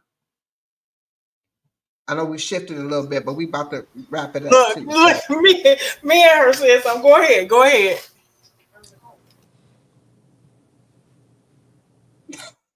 Whether or not we was meant to eat plants, whether or not Yep. plants can be the only source of life, whether or not you're gonna die if you don't eat the aminos, whether or not they contain the 108 vital nutrition minerals that the body needs. So, I don't know if he said something about poison, but I don't want no amount of poison. Like people will be like, it's just a little bit. I'm like, well, why would you even want a little bit? Just because your body has a mechanism to help filter it. Why would you want to gunk up your, just like Stephanie was talking about her car, like, just you want to gunk up your filter too? Or Danielle, Sherry was talking about the gas in the car. We got filters too. So why overwork yourself? And when you overwork yourself, your system, that's where the stress comes in and the hypertension and high blood pressure, because your body doing so much to combat. You overworking your liver to do this filtering now, because we can eat meat because the liver can but there's so much more involved. The body is is like this magical. It corrects itself. It wants to be in homeostasis all the time. So these flags that is giving you is leading you to what it is that is the problem, whether it's a breakout in the skin, the acne. That's the biggest filter, our skin, or whether or not. I can go on and on with the side effects, so-called, well, direct effects of things that we do. But you have to tune in. You have to tune in. Your body tells you. It's not in no book. It ain't in no video. You know what I'm saying? It's within you. The knowledge is within you. If all you have to do is listen. To each his own, though. Whew, let's go, sis. What was you going to say, Stephanie? Like, uh, yeah, for some people eating meat, yeah, like Lala said, we think about everything is not how it used to be when my grandmother was my mother's age and my mother was my age and I was small. You know what I'm saying? The food is processed differently. They put way more stuff in the food. So those people that's living to like 100 and some years old, they didn't eat the same stuff that we eat. And now that they older, they don't eat the same way that we eat because they know better and they learn better. Those are people that ate from the ground. When potatoes grew out the ground, they was real potatoes. When things was the greens was real greens, and they had their own um gardens in their backyard. And we was talking about that earlier on the live. You know, my mother and everybody, they grew their own greens and all the rest of that. When the markets that they went to real markets and got, you know, meat that was grown on some good farms, okay, that didn't have all of that stuff in it. So everything is different. And I'm not trying to, you know, tell nobody to not eat meat, but it comes a time in your life where the food that you eat start attacking your organs. And because certain stuff is packaged in a lot of salt now, is packaged in a lot of sugar now, they spray with a lot of different, you know, they have to get a lot of shots because of so many diseases and stuff. So it's made differently. And so when we put this stuff in our body, our liver that used to not have to work so bad, not so hard, now it's working overtime. And you got more people dying with liver cancer and having high blood pressure. Like, why do everybody got high blood pressure? Because the way they do our food. Why do everybody have sugar? Because the way they do our food, and they put stuff in there to make you just want more and more and more and more. And everything is in sugar, and everything is in packaged in salt, and everything got antibiotics in it and all the rest of that. Well, it's like it's harming our inside. And so our liver is working overtime, our heart is working, especially if we're not mobile, our heart is working overtime, our arteries is getting stiff, we getting all this cholesterol built up in our arteries and the blood can't flow through. And so it's like we have to we get to a point in life where when we get tired of our doctors just giving us medicine and medicine on top of medicine and so our liver trying to filtrate all the medicines that we take go through our liver, all the meat and the pastas. So we talk about meat, but it's still the pastas, the meat, the potato chips. It's all of that stuff. Our liver have to filtrate. That is like, say excuse. Filtrate all of that stuff. So you got a lot of people with overworked livers. They livers is like nowadays they going out the world from liver damage. And especially if you drink too. So don't forget that drinking can really kill your liver. Really. So it's a lot of stuff. So, so what can we take out that can help us live longer? And it's all about how long do you want to live, or what you want to do for your organs, what you want to do to make yourself feel better. And for me, I want to give my liver a chance to last and to recuperate. And that's why another reason why, and if you smoke, so think about that. If you smoke, if you drink, if you eat junk food, if you take medications, all that stuff got to go through your liver, all of it. And your liver is crying out when you having these pains in your side and you don't know what they is. Well, your liver is tired. It's on this side, your kidneys is tired.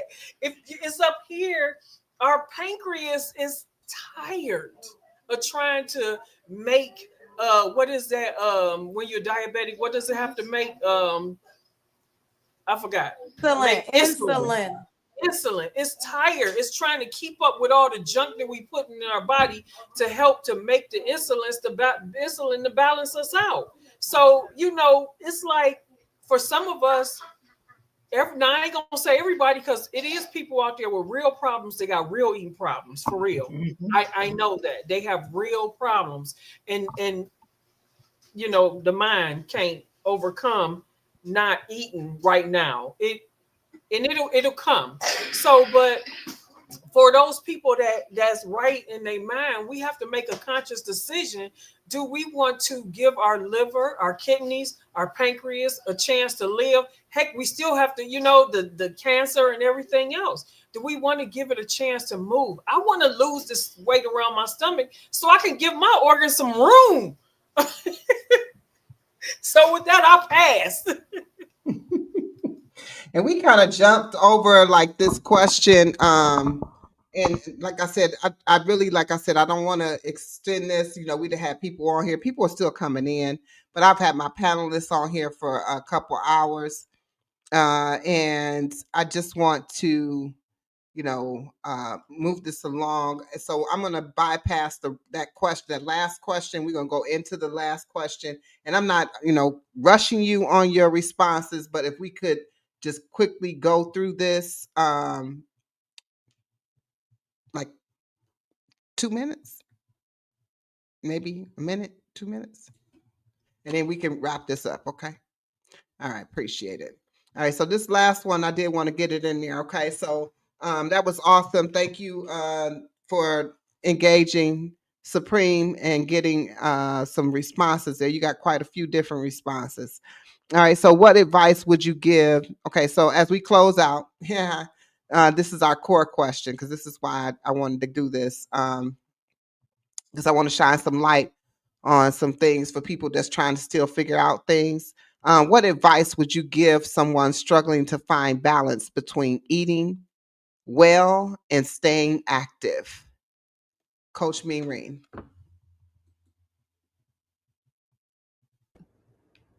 Eating well and staying active. Mm-hmm. What advice Mm-hmm. would I give them? What advice would you give them? Well, That's somebody struggling, someone that's struggling to do this. I mean, it depends on what the struggle is, really. But if you are struggling yeah, but that's it's kind of a weighted question, because struggle, is it struggling to stay consistent, struggling to find what works for them? So there's a lot of different ways you can answer that. But I'll just say this. Wherever you want to approach it. Yeah. If you are struggling with your journey, like you're struggling to eat right, you're struggling to work out, you just always have to take it back to, why are you even starting? You always have to take it back to your why. Like you're probably starting a journey because you want to lose weight. That's normally why people start, right? So once you figure that out and you say, okay, I would like to lose weight, then you have to forget everything you were taught, especially on social media, because the focus is primarily on weight loss, but not on actual weight maintenance and keeping the weight off and doing this thing for the rest of your life. There's a lot of focus on putting a Band-Aid over a gaping hole. with all of the products, all of these supplements, and now all of these shots that are out here, everything is focused on the now. Everything is focused on quick results. And if you want to have balance with your weight loss journey, and this is just my opinion, if you want to have balance, if you want to have long-term success, you've got to figure out how to change your relationship with food. And my favorite thing, changing your relationship with what you think about working out. Too many people think working out is a chore, that they don't have to do it to lose weight, that all they have to do is the bare minimum.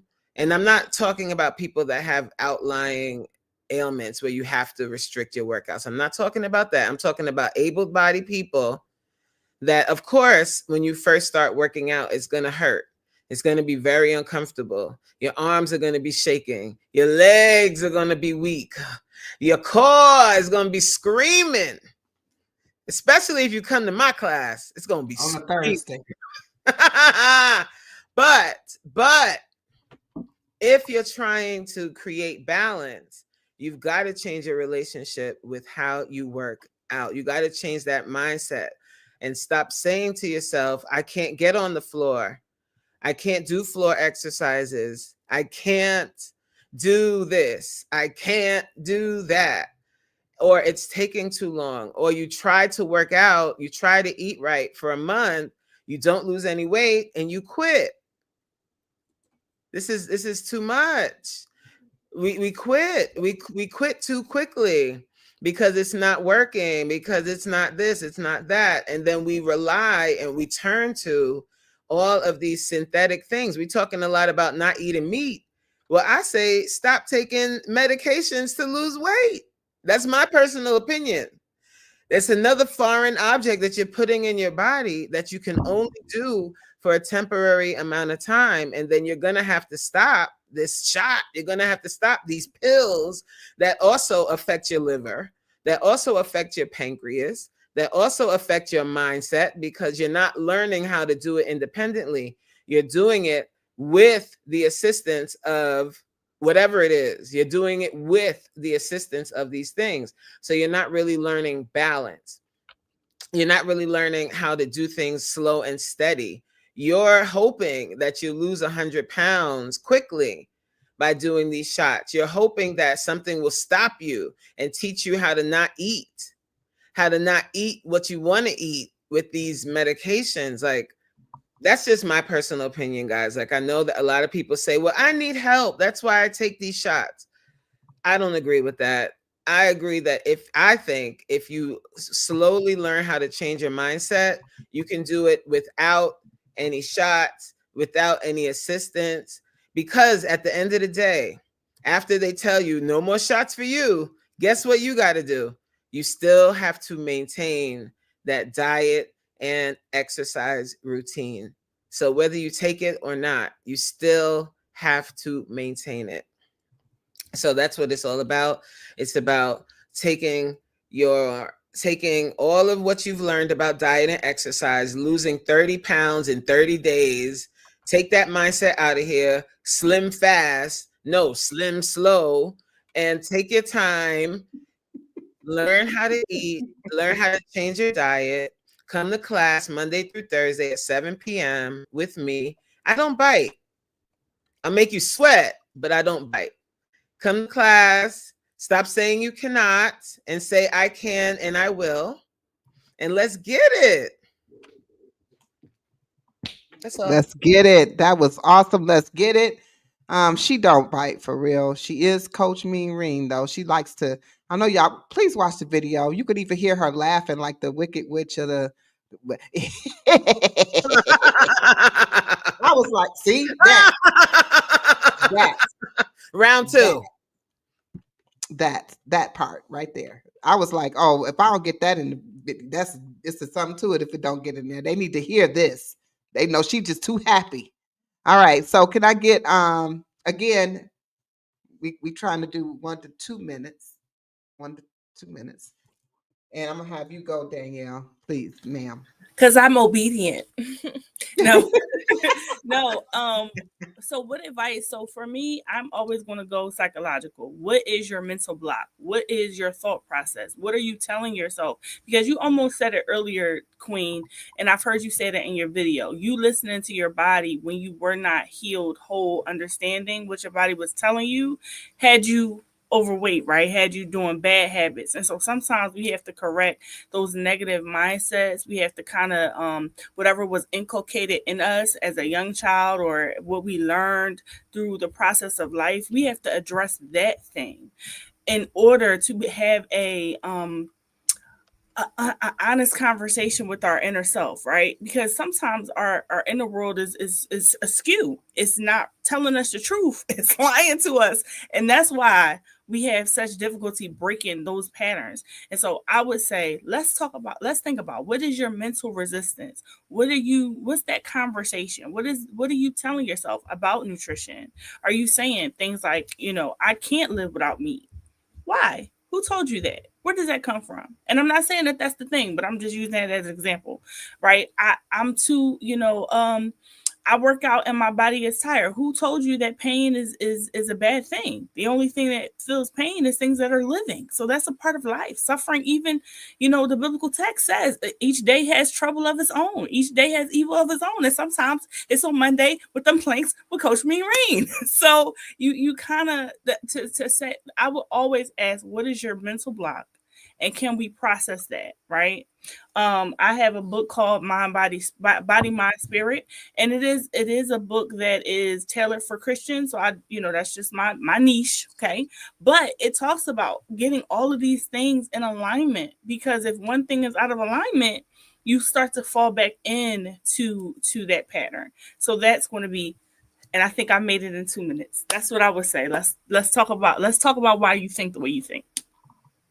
Okay, so I know y'all heard her use the word inculcated. And for those of you who didn't know what it is, I put the definition up there on the screen.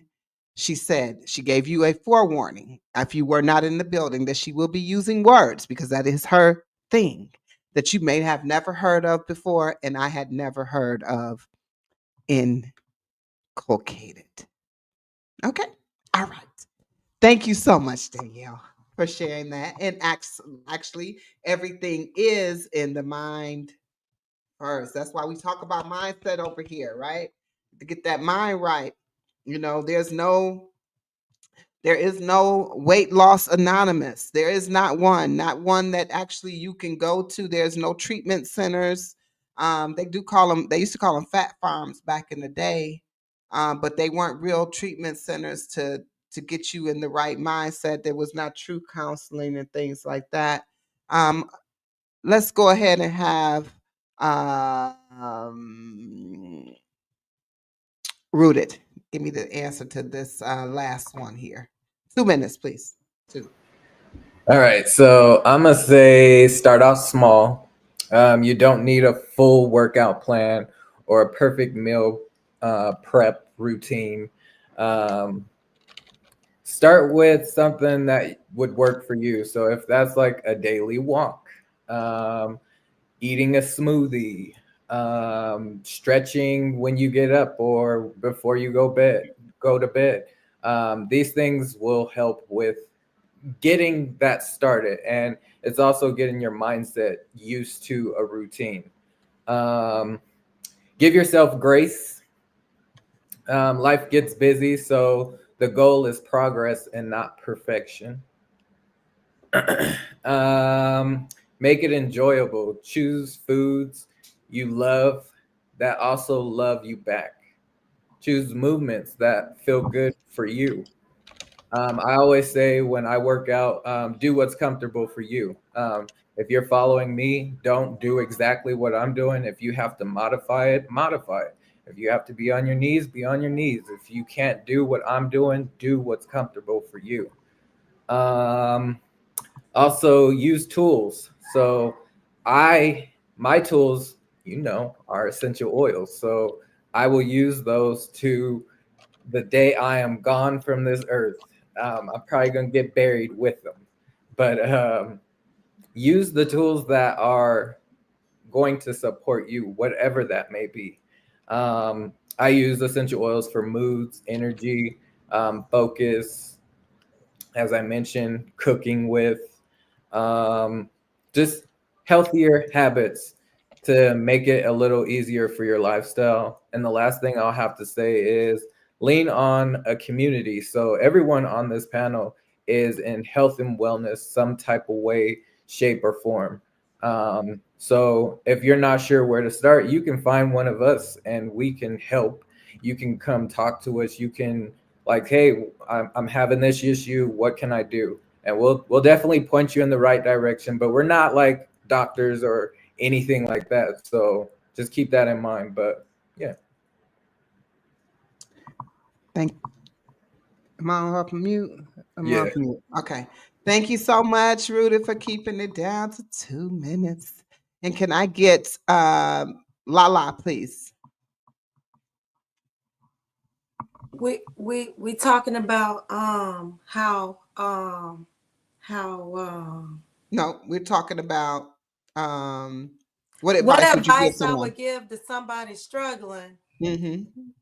to find balance. Oh yeah, I would not take it to the extreme and cross over to a new diet or meal plan right away. I would just focus on something that I could add to my regimen, maybe like do a habit stacking type situation upon waking in, maybe do like a lemon water or something, like just for example, just habit stacking instead of focusing on, oh my God, I can't eat any more pizza.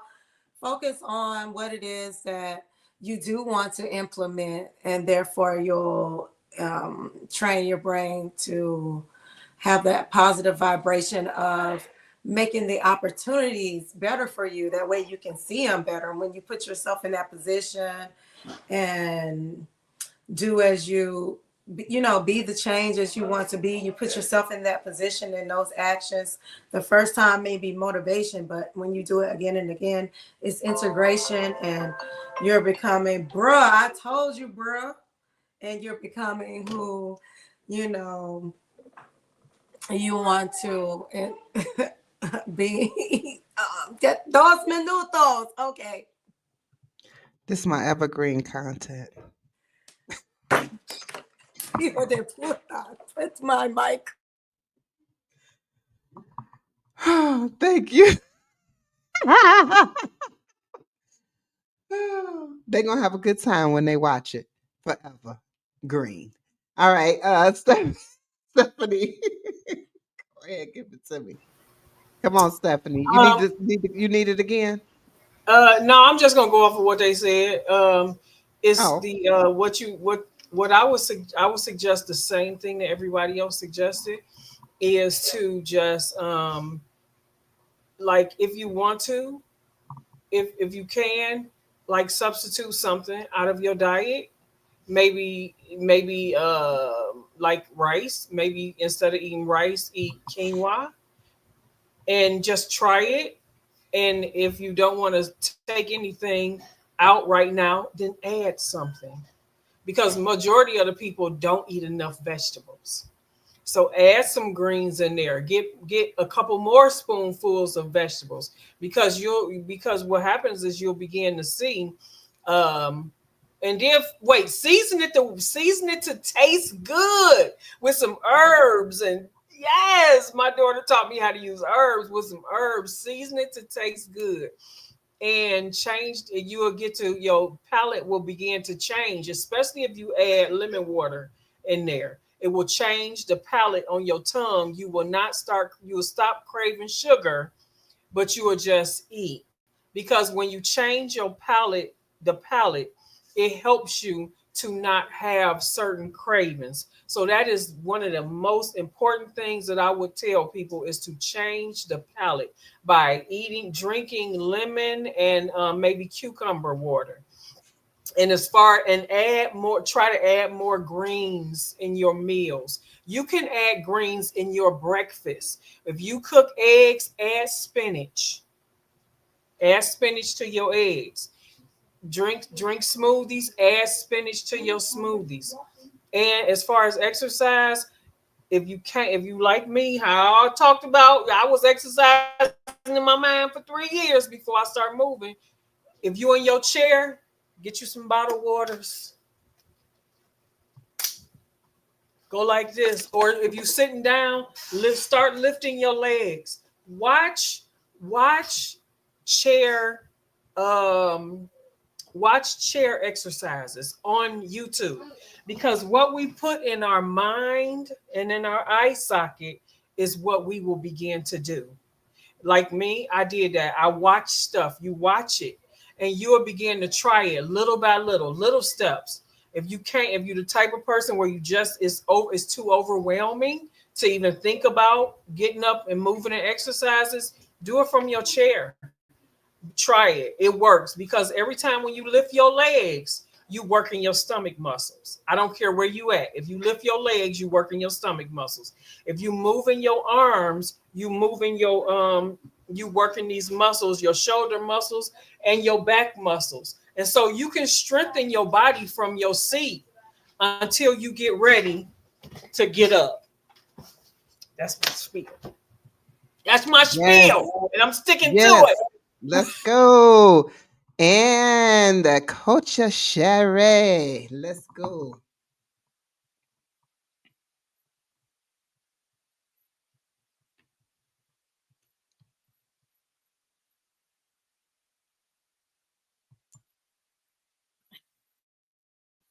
How about now? How about now? All right, all right. So the summer before my junior year in college, I figured out how to make straight A's. And that was by reading my notes every day, not having to cram for my exams because I was already good. And so it was not about cramming and trying to figure things out the last minute. No, all along doing the right thing. When in 2002, after reading, no, it was 2001, after reading Rich Dad Poor Dad by Robert Kiyosaki, I started looking at purchases as assets or liabilities. And that helped with financial literacy for sure. And in March of this year, I recognized how to do better with the things that I eat and my actions, having activity. And that's by considering my future self. So thinking about what I do today and how it's going to impact my life tomorrow, and wanting my future self to look back on today and say, thank you. Thank you to me for me doing the right things, for putting the right things in my body. And because of that, since March, I have lost 5 pounds. And that's without cramming, that's without overspending, that's without not worrying about the vacation body, the summer body, the body. It's just really being concerned with my future self. And that's how I stay balanced, and that's my strategy, and I'm rocking with that. It's as a lighter lift. I can still have a good time in the midst of it all, and it's less pressure. So that's how I do it. Well, I'm going to say that's absolutely great advice. I know y'all taking this in. I do want to add my own, and we're going to shut this down. As I said, I want to appreciate everybody that's in the chat. I did see a question from Life with Timbrell. My okra water was actually, it took me a minute to get used to it. However, I did. You don't like okra water? Nobody liked okra water, but I did like the way it made me feel. So it was actually filling. It had antioxidants in it. I could tell. I can tell it. It actually it does send you to the bathroom. If that's TMI, it's TMI. But it does take you. It take you there. It'll take you there. It'll take you there.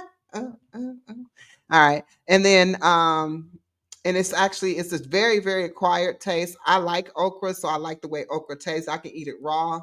I can eat it pickled. I can eat it however, you know what I'm saying? I can eat it. I can eat okra, cook it however you want it. So I knew wouldn't have a hard time with it. It's really the sliminess. If you have a texture issue, you're not going to be able to really take that in. So you may have to try to drain some of that. I guess I can call them the slime, but whatever.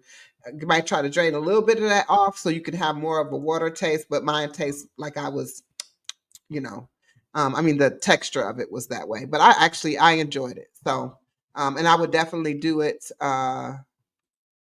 Thank you, Rooted. I would definitely do it again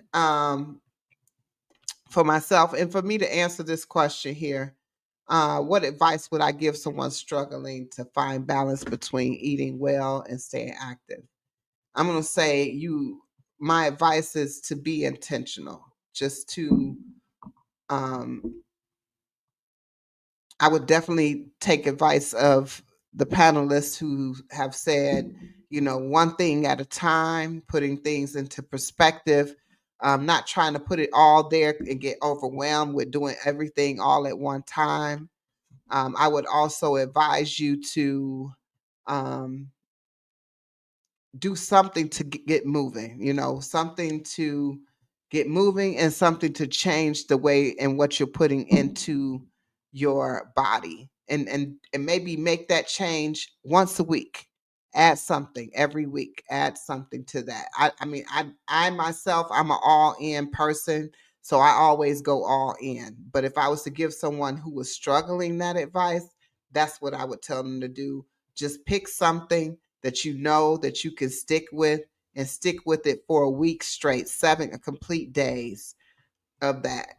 For me, I went straight into fasting for 3 days and eating for one. I rode it right into it after coming off of eating a meal from Panda Express the night before, having a 3 entree meal the night before, going straight into a fast. And I listened to myself that told me to do that. My own um, body, my own mind. I had a whole conversation. I talk to myself all the time, but I had a whole conversation, and the conversation was, hey, you need to fast today. I didn't even really question it. I kind of thought that's weird, but I went for it because I know my body was trying to tell me something. But I just went ahead and did it because I was eating like that every day. I was having these meals, things that was not conducive to me. I had swelling all in my feet. And then I didn't realize I didn't only have swelling in my feet, that every part of my body was swollen. I didn't even know that I had so much inflammation in my body until I stopped putting that food in my body. So please find something that you can do to move forward and do that one thing. I definitely think that's a great advice. And that's why I'm piggybacking off of each and every one of us up here who have said that. One thing definitely gets you to that next level. You don't have to go all in. Coach Mean has her classes. She's telling you. I mean, we joke about it, y'all. Her classes are phenomenal. Okay, they really do get you out your comfort zone, and she not pushing you to do something that you cannot do. But what she wants you to do is get there and actually try it, because she knows this is her experience. You need to listen. If you don't know her story, please go to her channel. She talks about it. She got about 1,500 videos on her channel. Just look on there. She tells her story in quite a few different ones. So you can go there and watch that story, because I'm not going to tell you the story, but I definitely know the story. But I think it's something that you should tap into her channel and see, because it's just because she can do the splits and touch her nose to the floor and do all of that today. That's not where she started. Okay. So just know that. And Stephanie 57 climbing, which is also Stephanie 57 journey. She made mention of the things that she's done um, that made the little minor changes to, by sitting in her chair, lifting her legs, and working out in her mind for 3 years. I'm not saying work out in your mind. I am not saying work out in your mind. Not by a long shot am I saying work out in your mind. I am saying take what your mind has been telling you to do and actually go ahead and implement one of those 2 or 3 things, whatever it is that you shall do.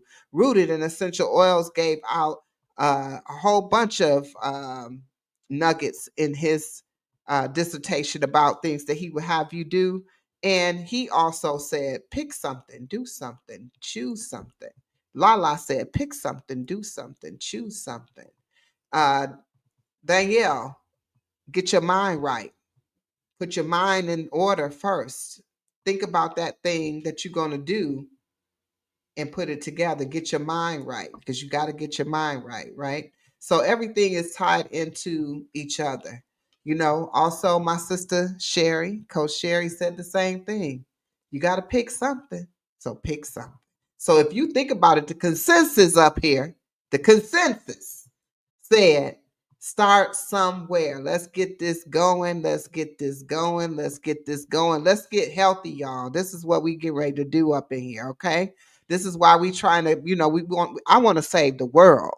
That's really my goal. I want to save the world, but I know if I get a consensus of people, so we got one, two, three, four, five, six people up here on the panel with us. We're just six people, right? Seven, counting myself. We're connected with quite a few of the same people. But if y'all take this information, share out our channels. This information is detrimental to the masses. It is very important.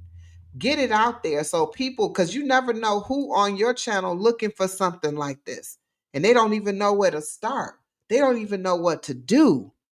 We dropped so many nuggets in here today, y'all. And then also go to the playlist because this is the second one to be on the playlist. Just share the playlist. That's what you do. Just share the playlist. We talked about mindset last time. We talking about nutrition and movement and how important this is, and even how to get started right here in this live. Also, make a dissertation. Yeah, they pretty long, but just listen to them. They ain't got to watch us. We ain't doing that. We ain't not performing. So you ain't got to look at it. Turn it on while you on your drive to work, and then turn it off if you got to turn it off while you're at work, and then turn it back on your drive home or while you're cleaning the house, whatever it is. Just turn it on and listen to it. Share out our channels, okay? That's what I'm asking. That's what I'm charging the chat with. I do appreciate each and every one of you being here. And what I'm going to say is definitely don't quit, please. As Coach Mean would say, don't ever quit, and you don't have to start over. Don't ever quit, and you don't have to start over. You don't. Stop stopping. All right. So this has been powerful, y'all. Y'all know that no matter where you come from, what you do, or how you live, health and wellness is universal. It's universal. It's across the board. We all have minds and bodies that need care, love, and attention. In intention. I'm not saying attention because it does need attention, but it needs intention. It needs you to be intentional about what you're putting in your body. Think about that. How many times you heard the car scenario? You know how a car works. You know how a car runs. You know how the care it needs. And if you don't, study that and you might be able to study how your body works, right? Because it's pretty much kind of the same, way. Whether you're juggling family, business, building a brand, working long hours, or just trying to figure it all out, wellness is still here for you, no matter what it is. It's not reserved for those that have the convenient time to get it done. It's really time. It's for you. It's for everybody, right? It's now you don't have to be on a certain income level because it's a human thing, right? It's the thing that we all can do. Now, this is why the collective bill was created, y'all. It's the space where real people come together and have real conversations about what it means to live well. And with that being said, y'all know the next one will be coming up at the end of June. It's the third, usually the third Saturday of every June. We're gonna have every month. So it'll be the third Saturday in June. And so let me make sure that's not my birthday because I promise y'all I'm not doing my birthday. I know y'all probably like, really? No, not really, really.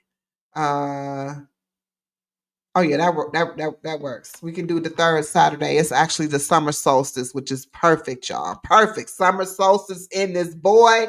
We about to come up in here, y'all, on the summer solstice. I am a summer solstice baby.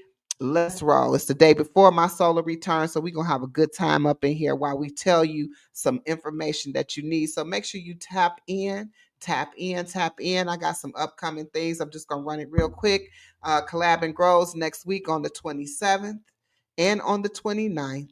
I have Pitt's Life on the 29th, and I have Anthony's Too Real, So Real, or Too Real. I'm sorry if I'm saying it wrong. Please charge it to my head, not my heart. And that is going to be at 7:22 p.m. And then come the 31st, y'all know it's the grill and chill with the vegan barbecue with the queen. So let's go, let's go, let's go. And I want to thank all of you for all of my guests. First and foremost, now that I gave all my announcements, I wanted to end this on this note. We're giving all this thanks to my guests for being here on the panel. Thank you so much for your time and your energy. Thank you for providing me with the attention, because the best way you can pay anyone is with your attention. So that's to the chat. Thank you for the chat for giving me your attention and paying attention and engaging. That's always great.